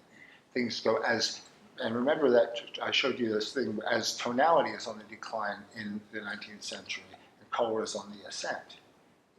So if you understand tonality, and drawing, Desiderio, as related to perspective and the geometric architecture of painterly thought, and you see that on the decline. What you're actually saying is that something is happening, there's a disbelief or a doubt in the authority of that kind of reason in painting, that logic in painting, and there's a rise in the sort of, madness or subjective sort of behaviors and intuitions that fly in the face of that, and that actually are leading to something different. So you have this objective and the subjective coming up. And people would say it's the Dionysian and the Apollonian and the Dionysian, or someone might else say sort of an idea of eros and thanatos, love and death, and these kinds of things. If, like someone once said, I think if classicism is health, then romanticism is disease. That was a pathological component to the romantic view. But the kind of mystery surrounding the way Lucretius describes optics gives it a greater complexity than on the surface. They thought that rays were coming out of the eyes rather than light coming into the eye, right? And they thought that when you looked at something, like I look at you, the more the rays penetrated you, you gave off certain kinds of skins that would float off of you. Like you'd be like an onion, or a snake, or a cicada. And these skins would be color, form, what I see in your eyes, what I glean of you. These would be flakes that would come off of you. And these flakes would actually intermingle with other flakes that are in the world. Now, and as I did that, I would get to the core of you. They would reveal this. But how do they reveal themselves? These flakes that come off of you, when they intermingle with the flakes of another person that I once knew that looks like you, I would then make the association with the other person that looks like you when I look at you. And we know that's kind of part of what we do. When you look at anybody, you say, the first thing you say is, that person looks like something I know, or knew, or don't know, or I've never seen a face like that. Or, you always measure it against something else, right? So these flakes are actually kind of psychological sort of associations that we make based on pure vision, just based on vision, not talking to you at all, okay? Now something like that sounds absolutely insane to a modern person about how optics works, right? And yet there are some movements within theoretical physics that actually are speaking to those kinds of, things. That centuries later, there could be some validity to thinking that way. It's not as if these people were idiots. They were incredibly deep. They just didn't address things in a particularly scientificated manner, right? Or, a scientific manner, right? The other thing is that in vision, in pure optics, we would never presume psychology in the function of optics, the physics of optics. We wouldn't sort of presume psychology. And yet, in their vision of optics, psychology was part of it. The psychological ramifications of these sorts of flakes is part of vision. You see, so it has a holistic, a kind of total view of the eyes looking at something, as opposed to one that is strictly mechanically understanding how optics works. What goes on, what we do as painters is not science. It doesn't evolve like science. It's not getting better and better, or getting more and more complex, or we're not fighting diseases in ways that we couldn't do years ago, or speaking with these remarkable handheld gadgets that we could watch movies on at the same time. It's not evolving. It's simply there all the time. It's there all the time. So you could say that in a certain sense, although you can make relationships, crossovers between what's happening in science, what's happening in art sometimes, they're on incommensurable tracks. They're on two different tracks that sometimes cross over and sometimes don't. Both with their validity, both with their incredible, bearing incredible fruit, but in different ways. When you look at Las Meninas, for example, or a Velázquez painting, a later Velázquez painting, you can get close up to that thing and you see like a bunch of brushworks. Everyone knows that, you know? And then you stand back 15 feet and the brush marks coalesce into form. It's as if the brush marks are the flakes of Epicurus, the flakes of Lucretius, of that kind of vision. And they only function as we stand back and they flake off to us optically. So what do those flakes actually contain? Fragments of information that, when viewed at a distance, actually coalesce into a solid argument, a solid understanding, right? What happens when those flakes actually flake off, but are intermingling in the swerve of things, are intermingling with ideas that are not particularly going to lead to that singular objective of reason and form? What if they flake off in the hands of Manet? And Manet sees the flake, and he communicates the flake, that he recognizes the flake because of its mixture with a different set of flakes that are not adding up to the optical illusion of a form in space, but a flattened space.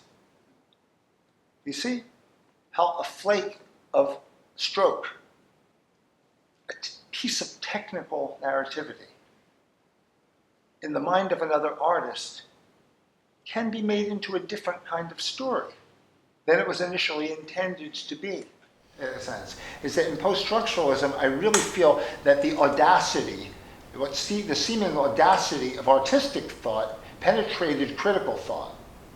So that the myth of the rock-solid certainty of one manner of investigation was undermined or attempted to be deconstructed by a model of thought that was always commensurable with it and always existed happily in artistic pursuit as something different and respected. And when the crossover happens, all of a sudden you place in doubt any kind of certainty that we can make about the world.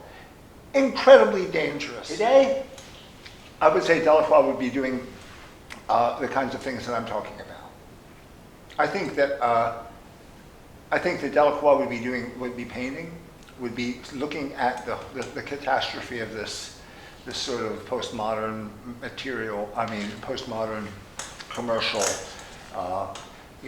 farce of an art world, and would turn his back on it, and would do something counterintuitive to it, in a sense. In other words, pick up a paintbrush and paint. And not just paint, because, hey, look, everybody paints, everybody blogs, everybody does this. You have to be painting at the absolute apex of what is capable to be done as a human being in order for it to work. Henry James said there's nothing worse than a mediocre painter. I hate to say that. People get a lot out of painting. They think it's a part of education. It's a vital part of education, and it's good for the mind. It's really good for the mind. But in the large arguments, in order to combat these things, there have to be people who will emerge who really are extraordinary. You can't take a second-rate, romantic and have him accomplish what Delacroix accomplished in terms of turning the capacity of history, So you see, it works because a lot of people are doing the thing, but it will only be highly visible and have its pure effect when it is done done with the highest possible ambition, the highest possible aspiration, the highest possible accomplishment. That's when it will make its mark. You know who this is? Yeah.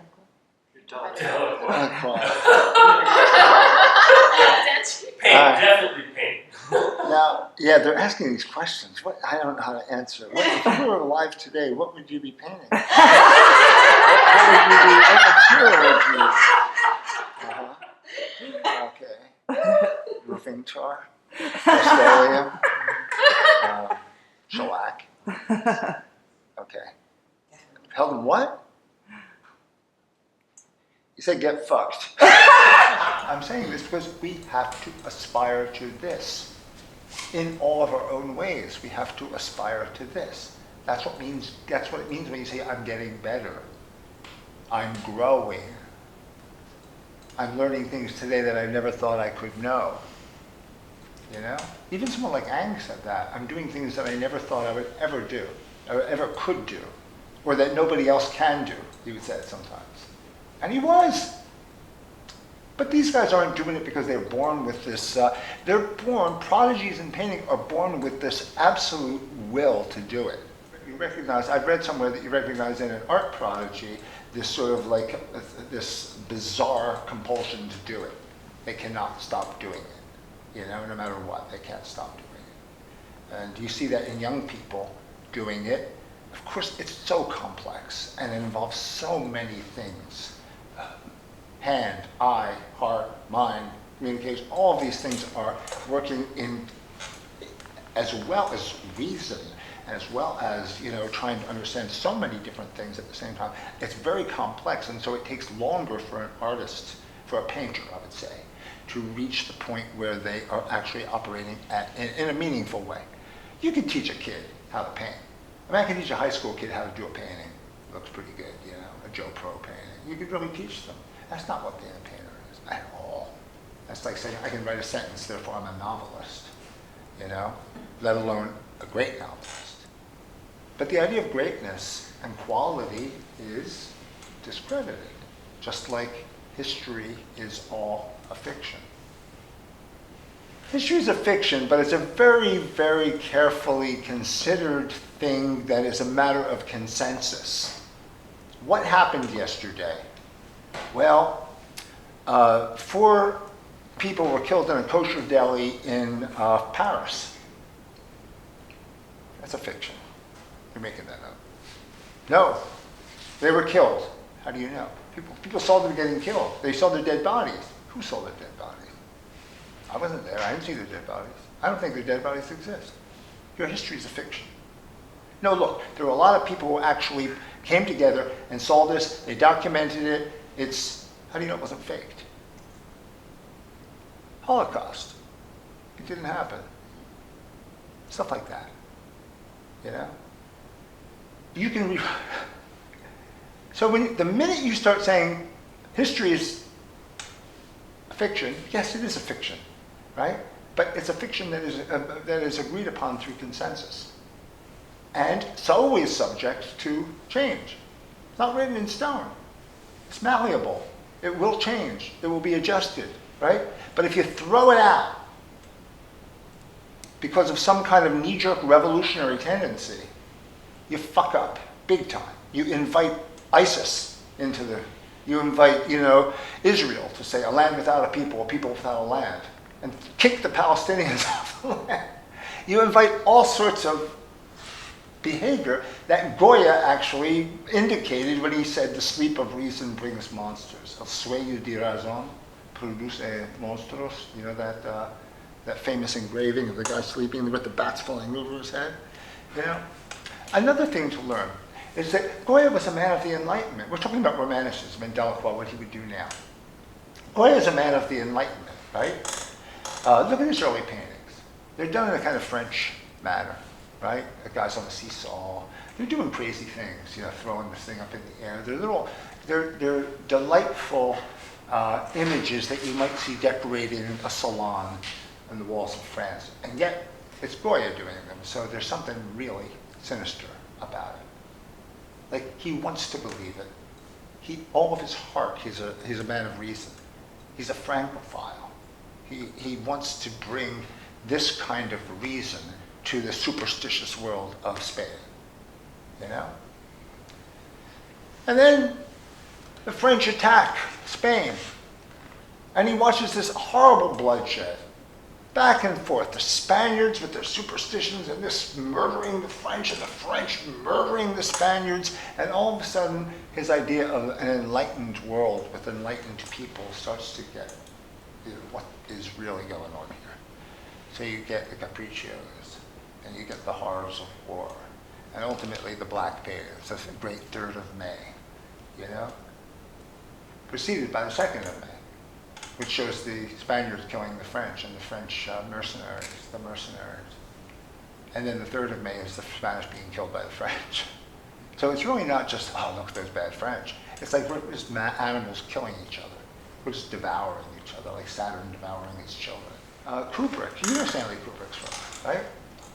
The 3 films that are remarkable, and they really articulate, I think, some of the stuff that I've been talking about. That's why I will mention them now. The 3 films that, to me, stand out as these kind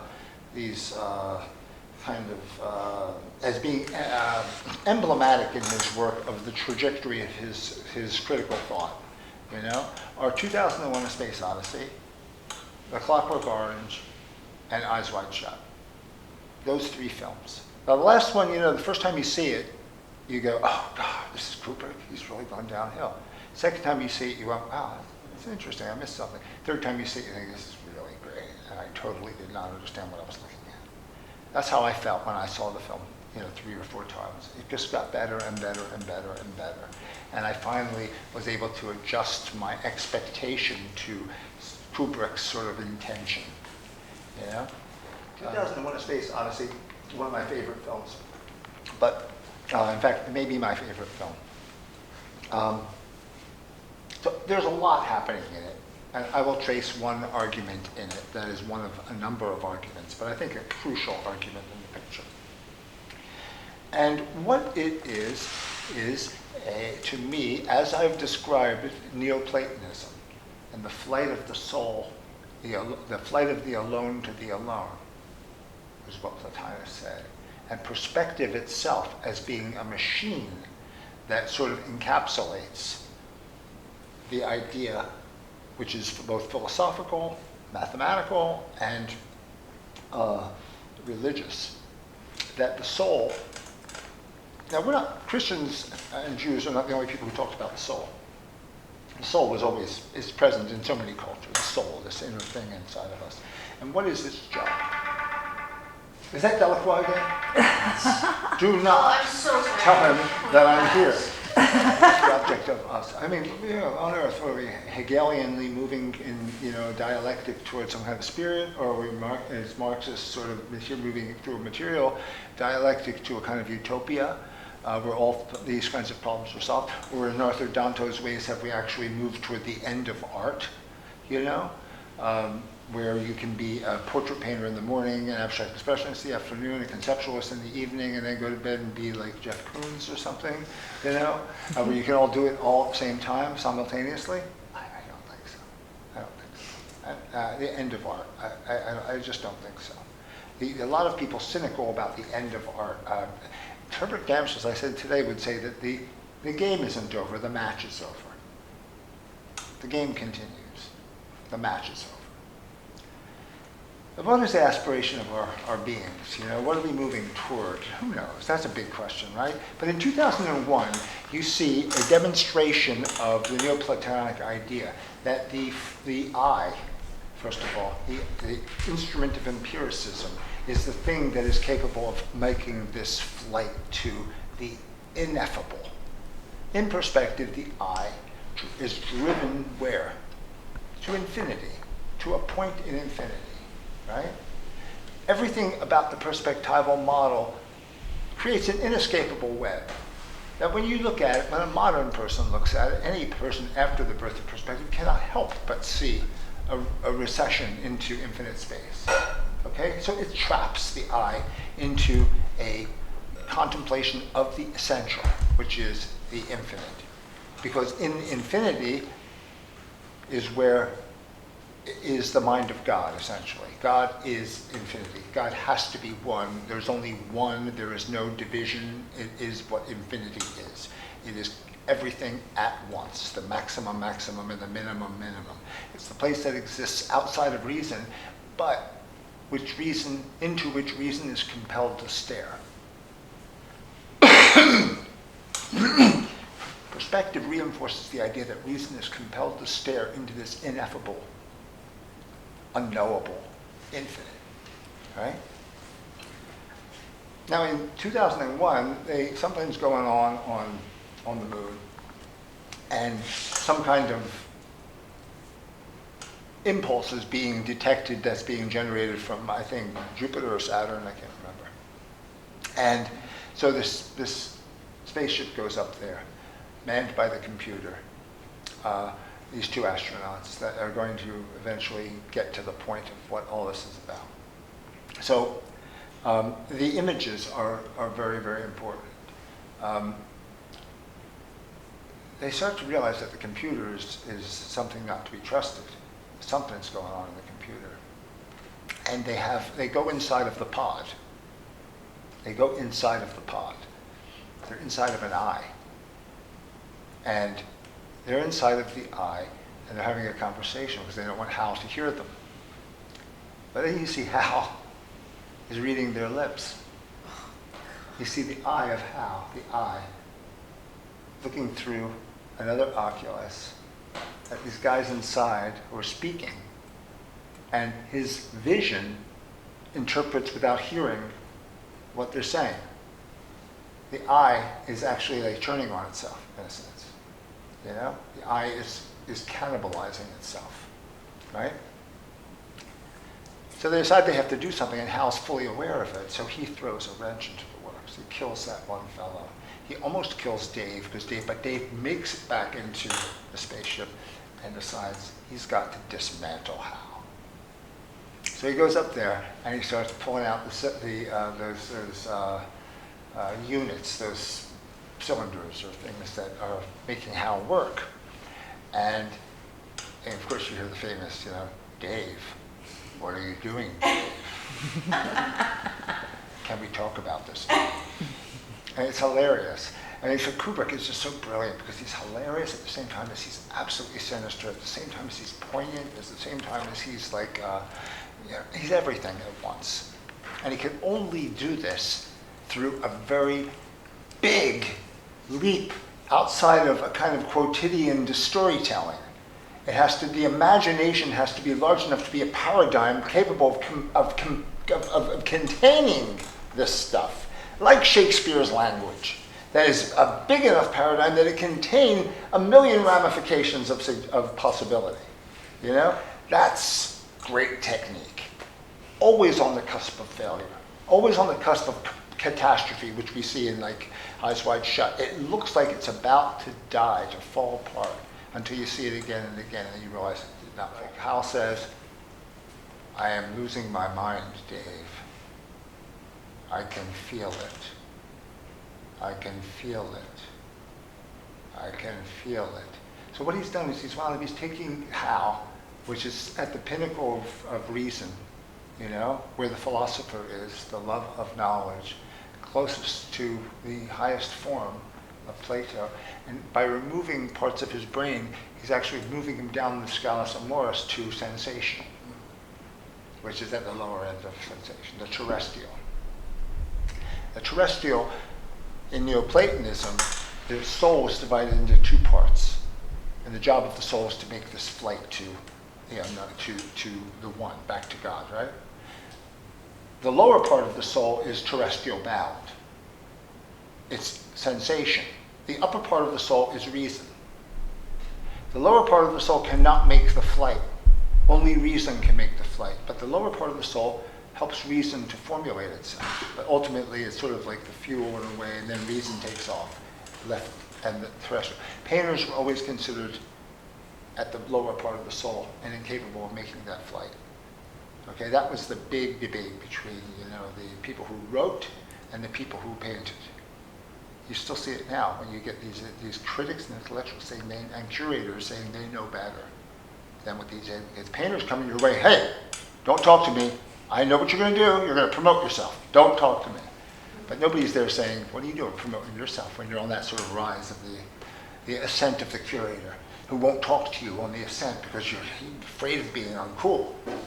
And then when they're on the descent and they finally make that mark and they didn't quite make it to MoMA, the Allentown Museum is fine enough. Oh, that's where I am. And they realize that I'm never going to be more than the Allentown Museum. I won't go to MoMA. On the way down, they start recognizing you. I love your work. I always love your work. It's the ascent and descent of the curator. You see, I've seen it so many times. So Dave is taking the computer apart and he starts singing a song like he's a child. Dave, and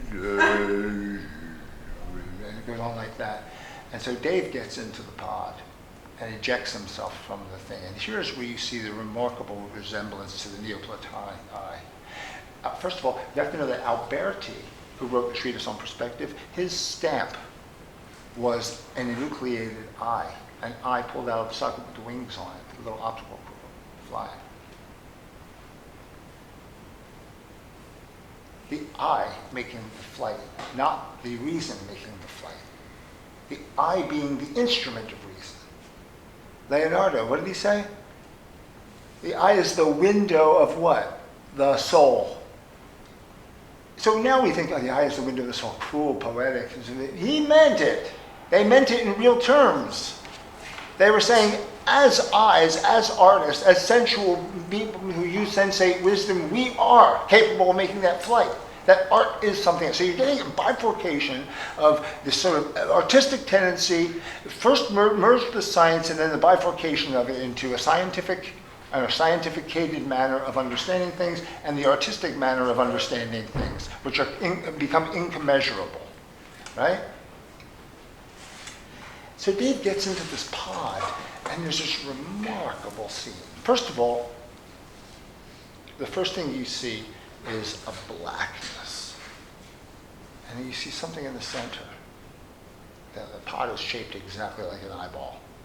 It's not like a rocket ship or anything, it's an eyeball. And you see it. And then it starts coming closer. A very long scene of the eye is just coming closer and closer. At the point of infinity, it's coming closer and closer and closer and closer and closer. It's an eyeball making its flight. So then you see Dave in the pod. You know, G-force pushing his face back like that, and then you see out the window and you see all this like psychedelic stuff going on. And then, very weirdly, in the left corner of his screen, you start seeing geometric solids. A cube, a many-sided figure. You know, you see them go, what the fuck are they? With all this technology there, with all this sort of elaborate, you know, show of technology, and this sort of like, you start to see these geometric solids. What the hell are they? They're the forms. They're Plato's forms. They're Plato's forms. They exist outside of this world, but they exist. But he passes by them. He sees them out there. It's almost as if they're outside, like sort of a marginal text, a sort of scrawl in the text of what's going on. You know? So he gets to where he's going, right? Which is the most remarkable thing of all. The next scene is the pod, and it's inside a room. Now, you know that the architecture of the room was very carefully considered. What is the room? It looks like a Rococo, or a room that you'd see in the Age of Enlightenment.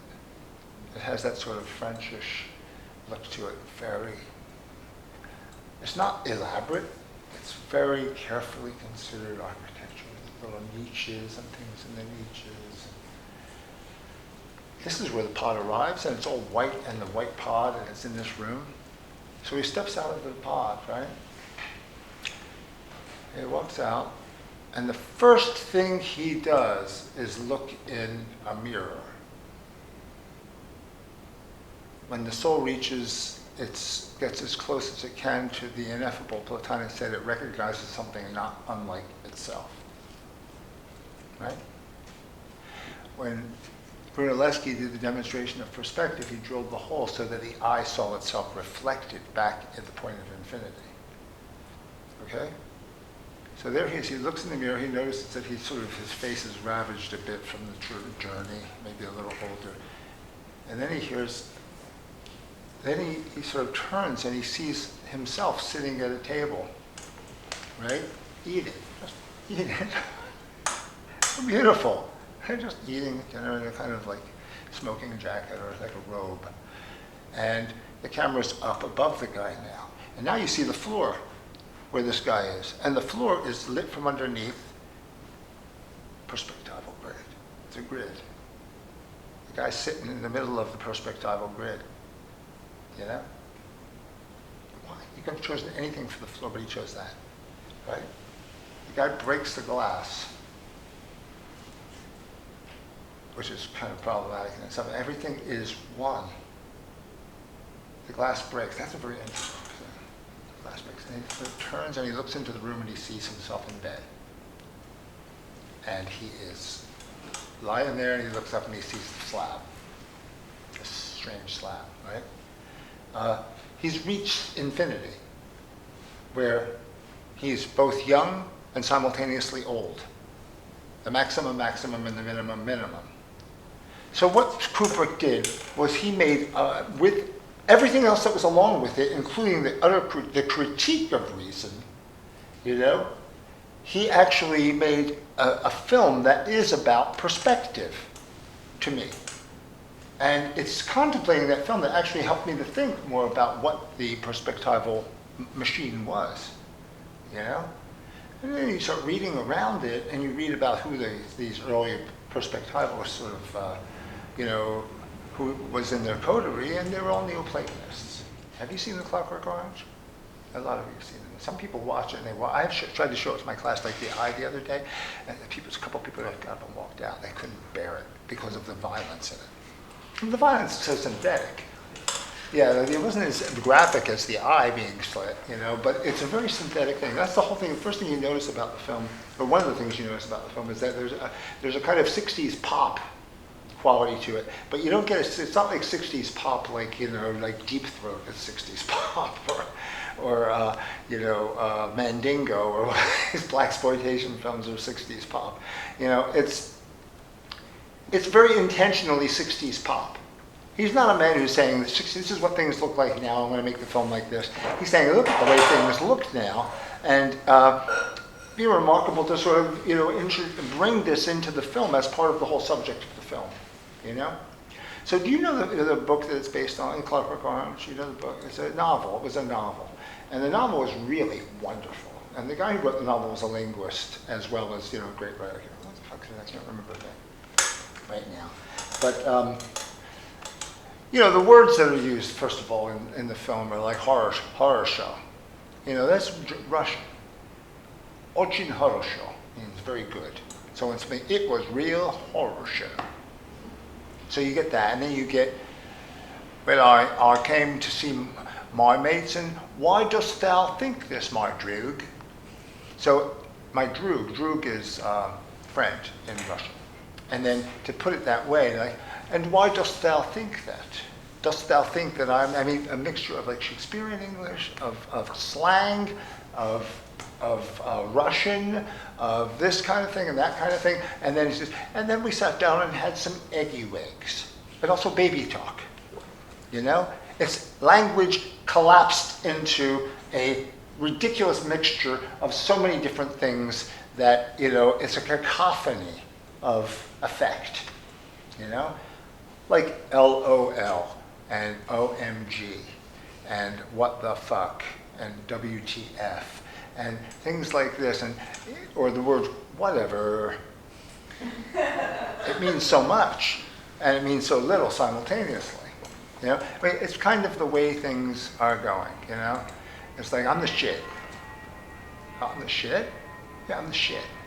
Meaning I'm the best, right? And when you're the shit, you're always like talking like a rapper. I'm the shit.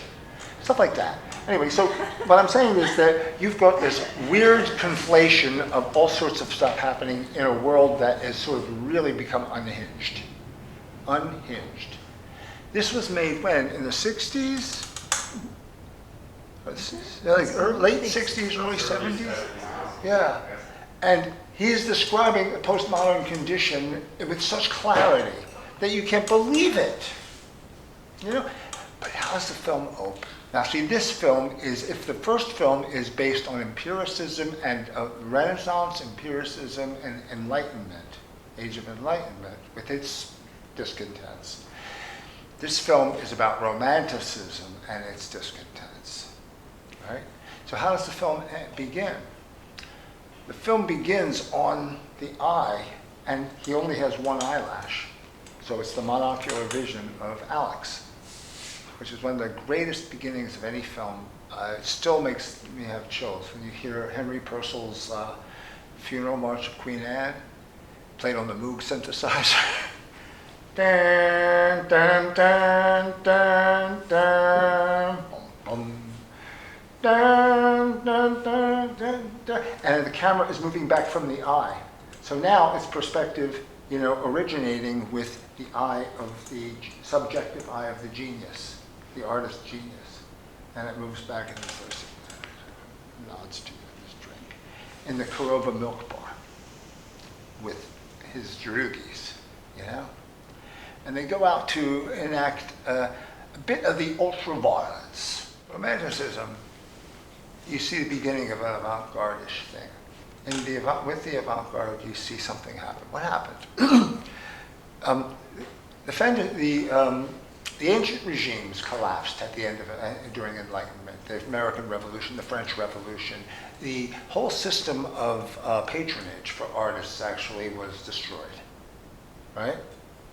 And so what you had instead were this amazingly powerful, rising bourgeois, hopeful bourgeois class that came into existence. The American Revolution, a bourgeois revolution, Maybe a third of the people in America really were interested in leaving England, The other 2/3 just were happy to be colonies of England. But it was spearheaded by businessmen and men who felt that we've got the money, we're controlling things. Why don't we control it? There's no reason to the sense that there's a divine right of kings. We hold these rights to be self-evident, as opposed to Jefferson's divinely ordained. Benjamin Franklin changed it. So we hold these truths to be self-evident. In other words, it spoke more to the science of understanding this, the reason of understanding this. So what happens is you've got this bourgeois class that suddenly feels that it's their entitlement to be, they're the ones who are going to buy art. So salons, which had existed long before, become these sort of carnivals where, your paintings are all distributed all over the walls from floor to ceiling. And the people come in and they look at them, and they've got the pamphlets that tell them what they're looking at, and they've got articles in the popular press describing what they should not look at and what they should look at.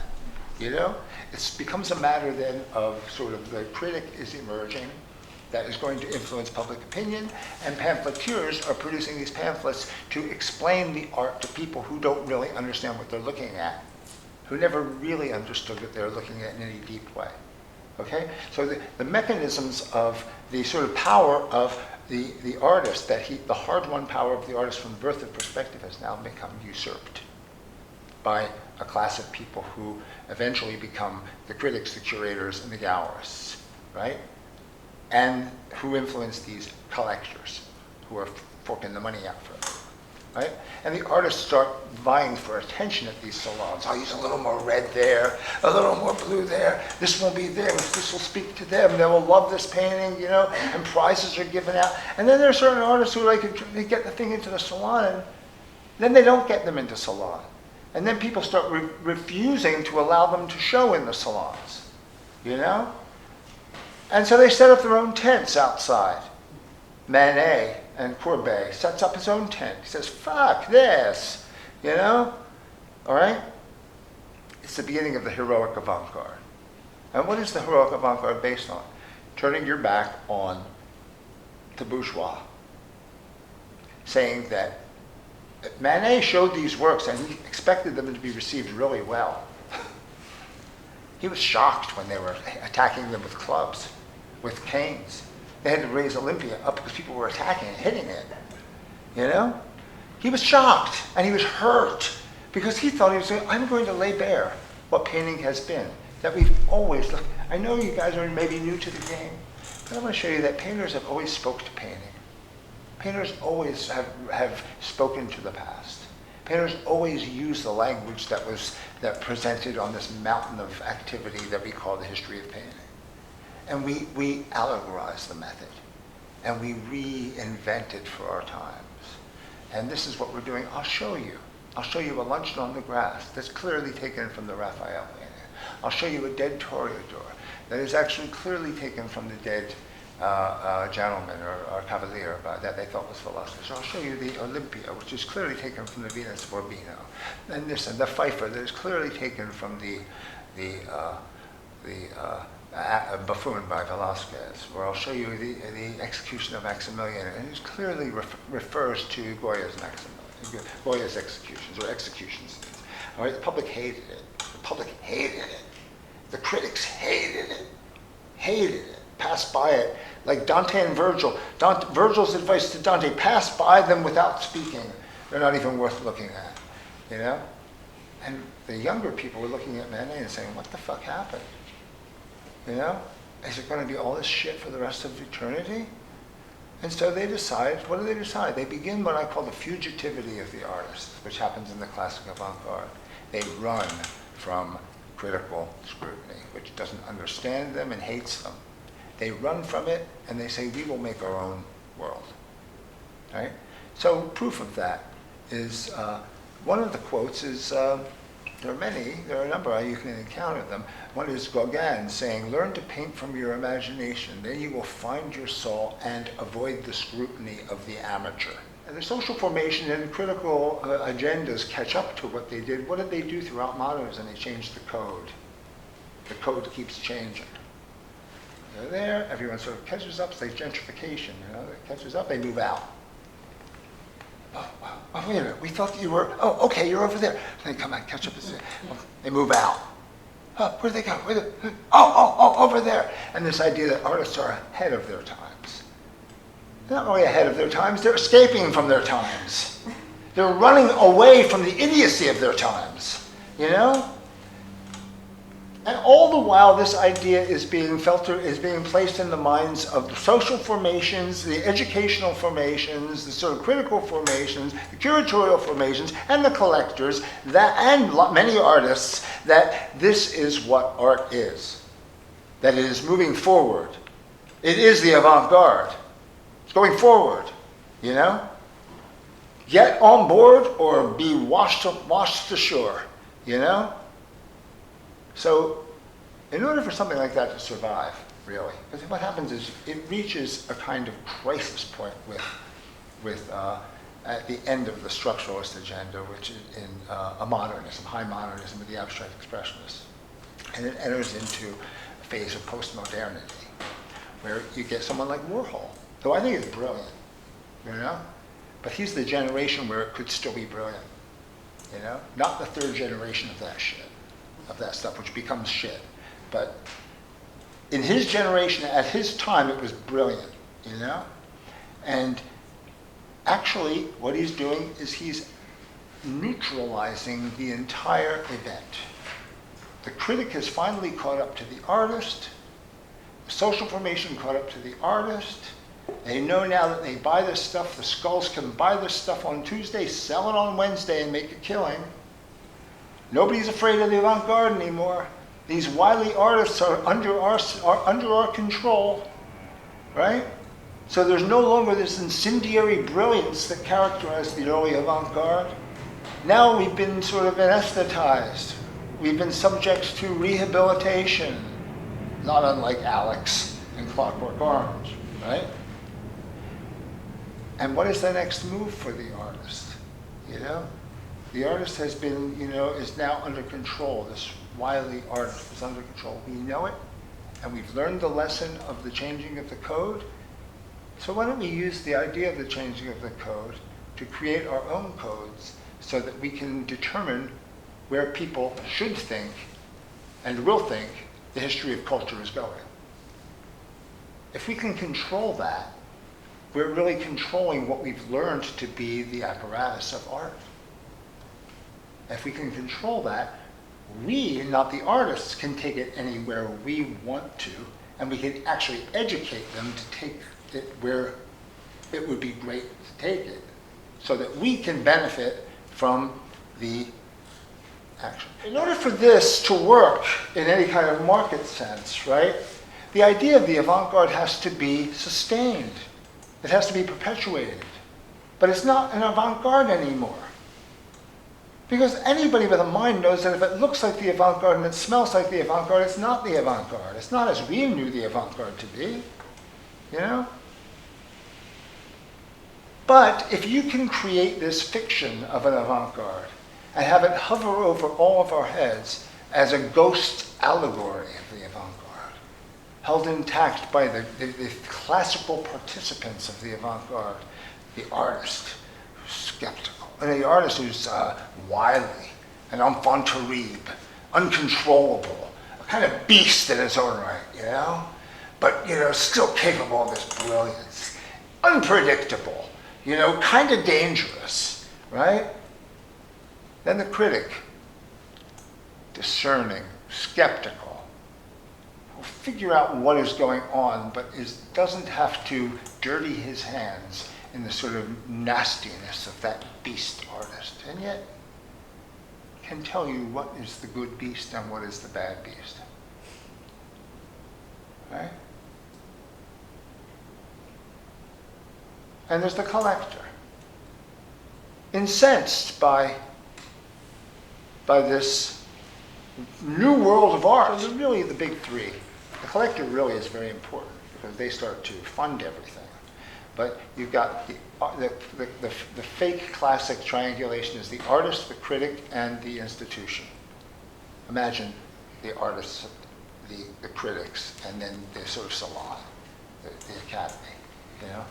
These are the classic elements of the avant-garde. Will the institution accept it? Will the critic hate it? Or will the critic support it? Will the artist be that dastardly, beastly thing that sort of, you know, hates everything and pees in fireplaces? I think the collector actually rises above the whole thing and says, I see what's going on. Time to capitalize. However, there are many collectors who actually are really, really love art and collect it because they love it. I know I've met many of them. They are. But the market is driven by those people who buy art because they love it. Occasionally, it's very lucky that they buy art that they love, and it happens to be really good art. Like in the postal man and his librarian wife who bought all this minimalist work in the early days, you know, and they were people who loved it. I had no idea or no care that it was ever going to be this rough. The skulls were the exact opposite of it. They saw it that's happening, they bought it up cheaply, and they sold it the next day and made a fortune. Right? So that's where the collector sits in. You can do it today, but I think it would be very difficult to track where it's going to go. And most likely, it would have to be a totally counterintuitive gesture. And it would also have to be something that would undermine the authority of the collector base that sort of has marketed this, has So turned can the you think of anybody who's doing anything today that sort of does something like that? Like, I mean... I'm looking into the camera. What have I been talking about? What are you talking about them? They are you. Okay. What are you doing? Well, no, that's a very good point. That is the point. Okay. You are not outside of this. You are an artist. What the hell are you doing? I know I've been doing it for 30, 40 years. I know other people who have spoke to this in their work. So who's doing it? You're doing it. Or you should be doing it. We live on a sloppy threshold right now. But if you ask that question, we're talking about something that is to be. That is to be because of the activity of people now. That's why I say it is you. It is me. It's not going to be a lot of people who just neocons or a lot of people who say, bring that figure back, or any of that bullshit, which I can't stand, you know, or representational shit. Some of the artists that I love as people,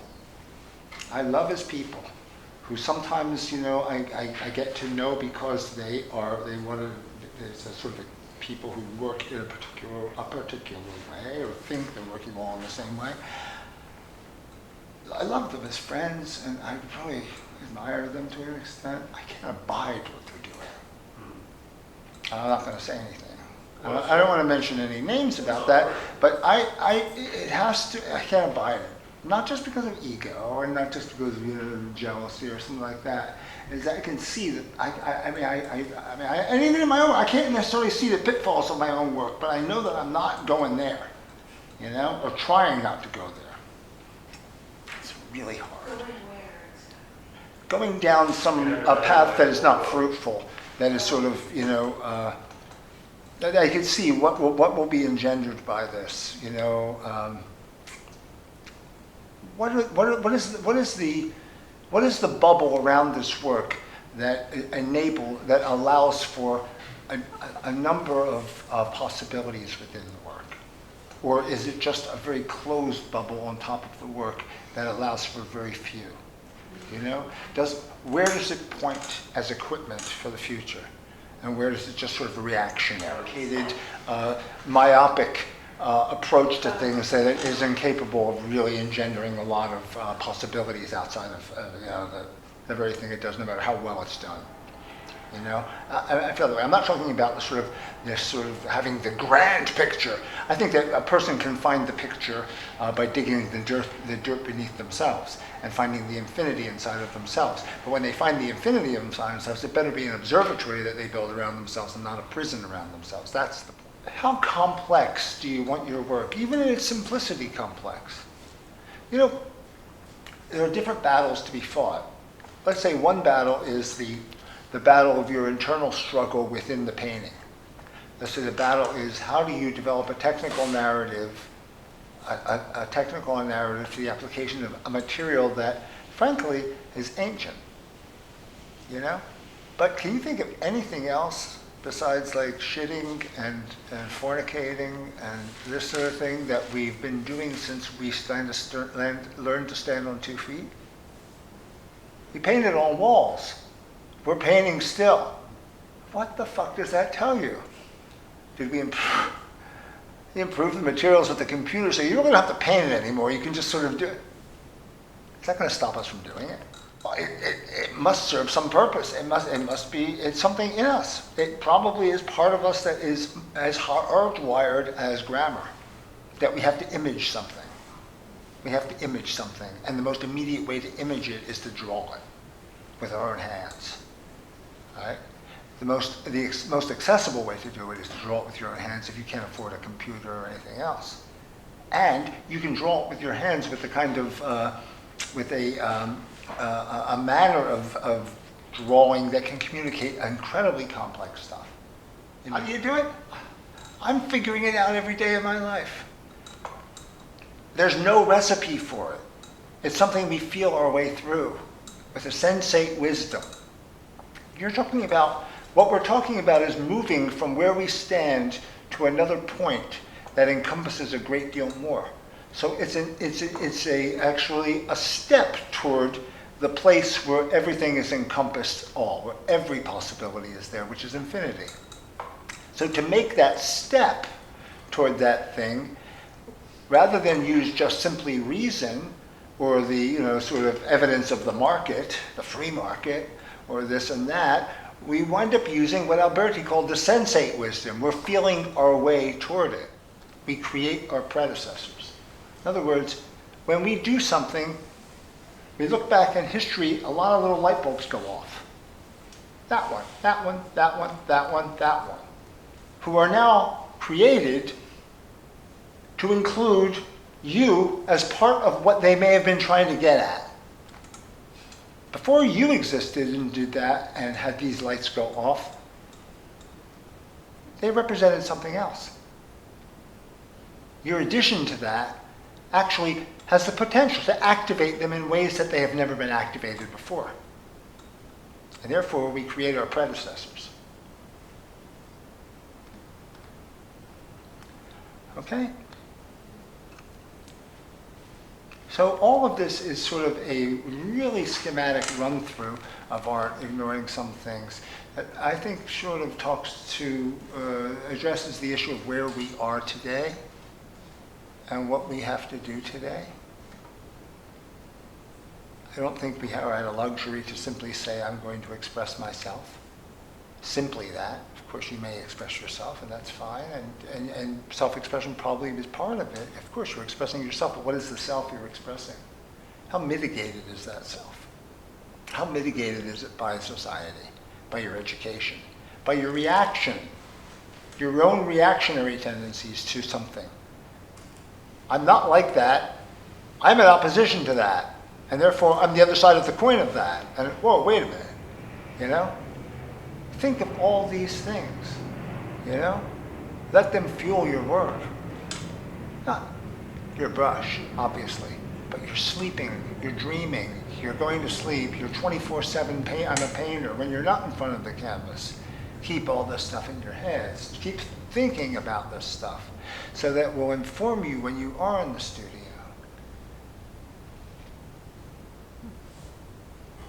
I think that these things are important. I wouldn't be telling you if I didn't think that they were important.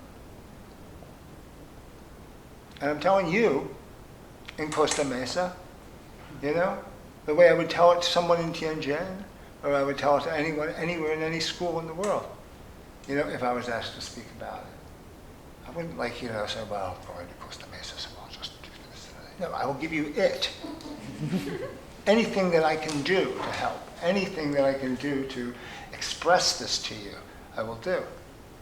Happily, freely, because someone's got to do it.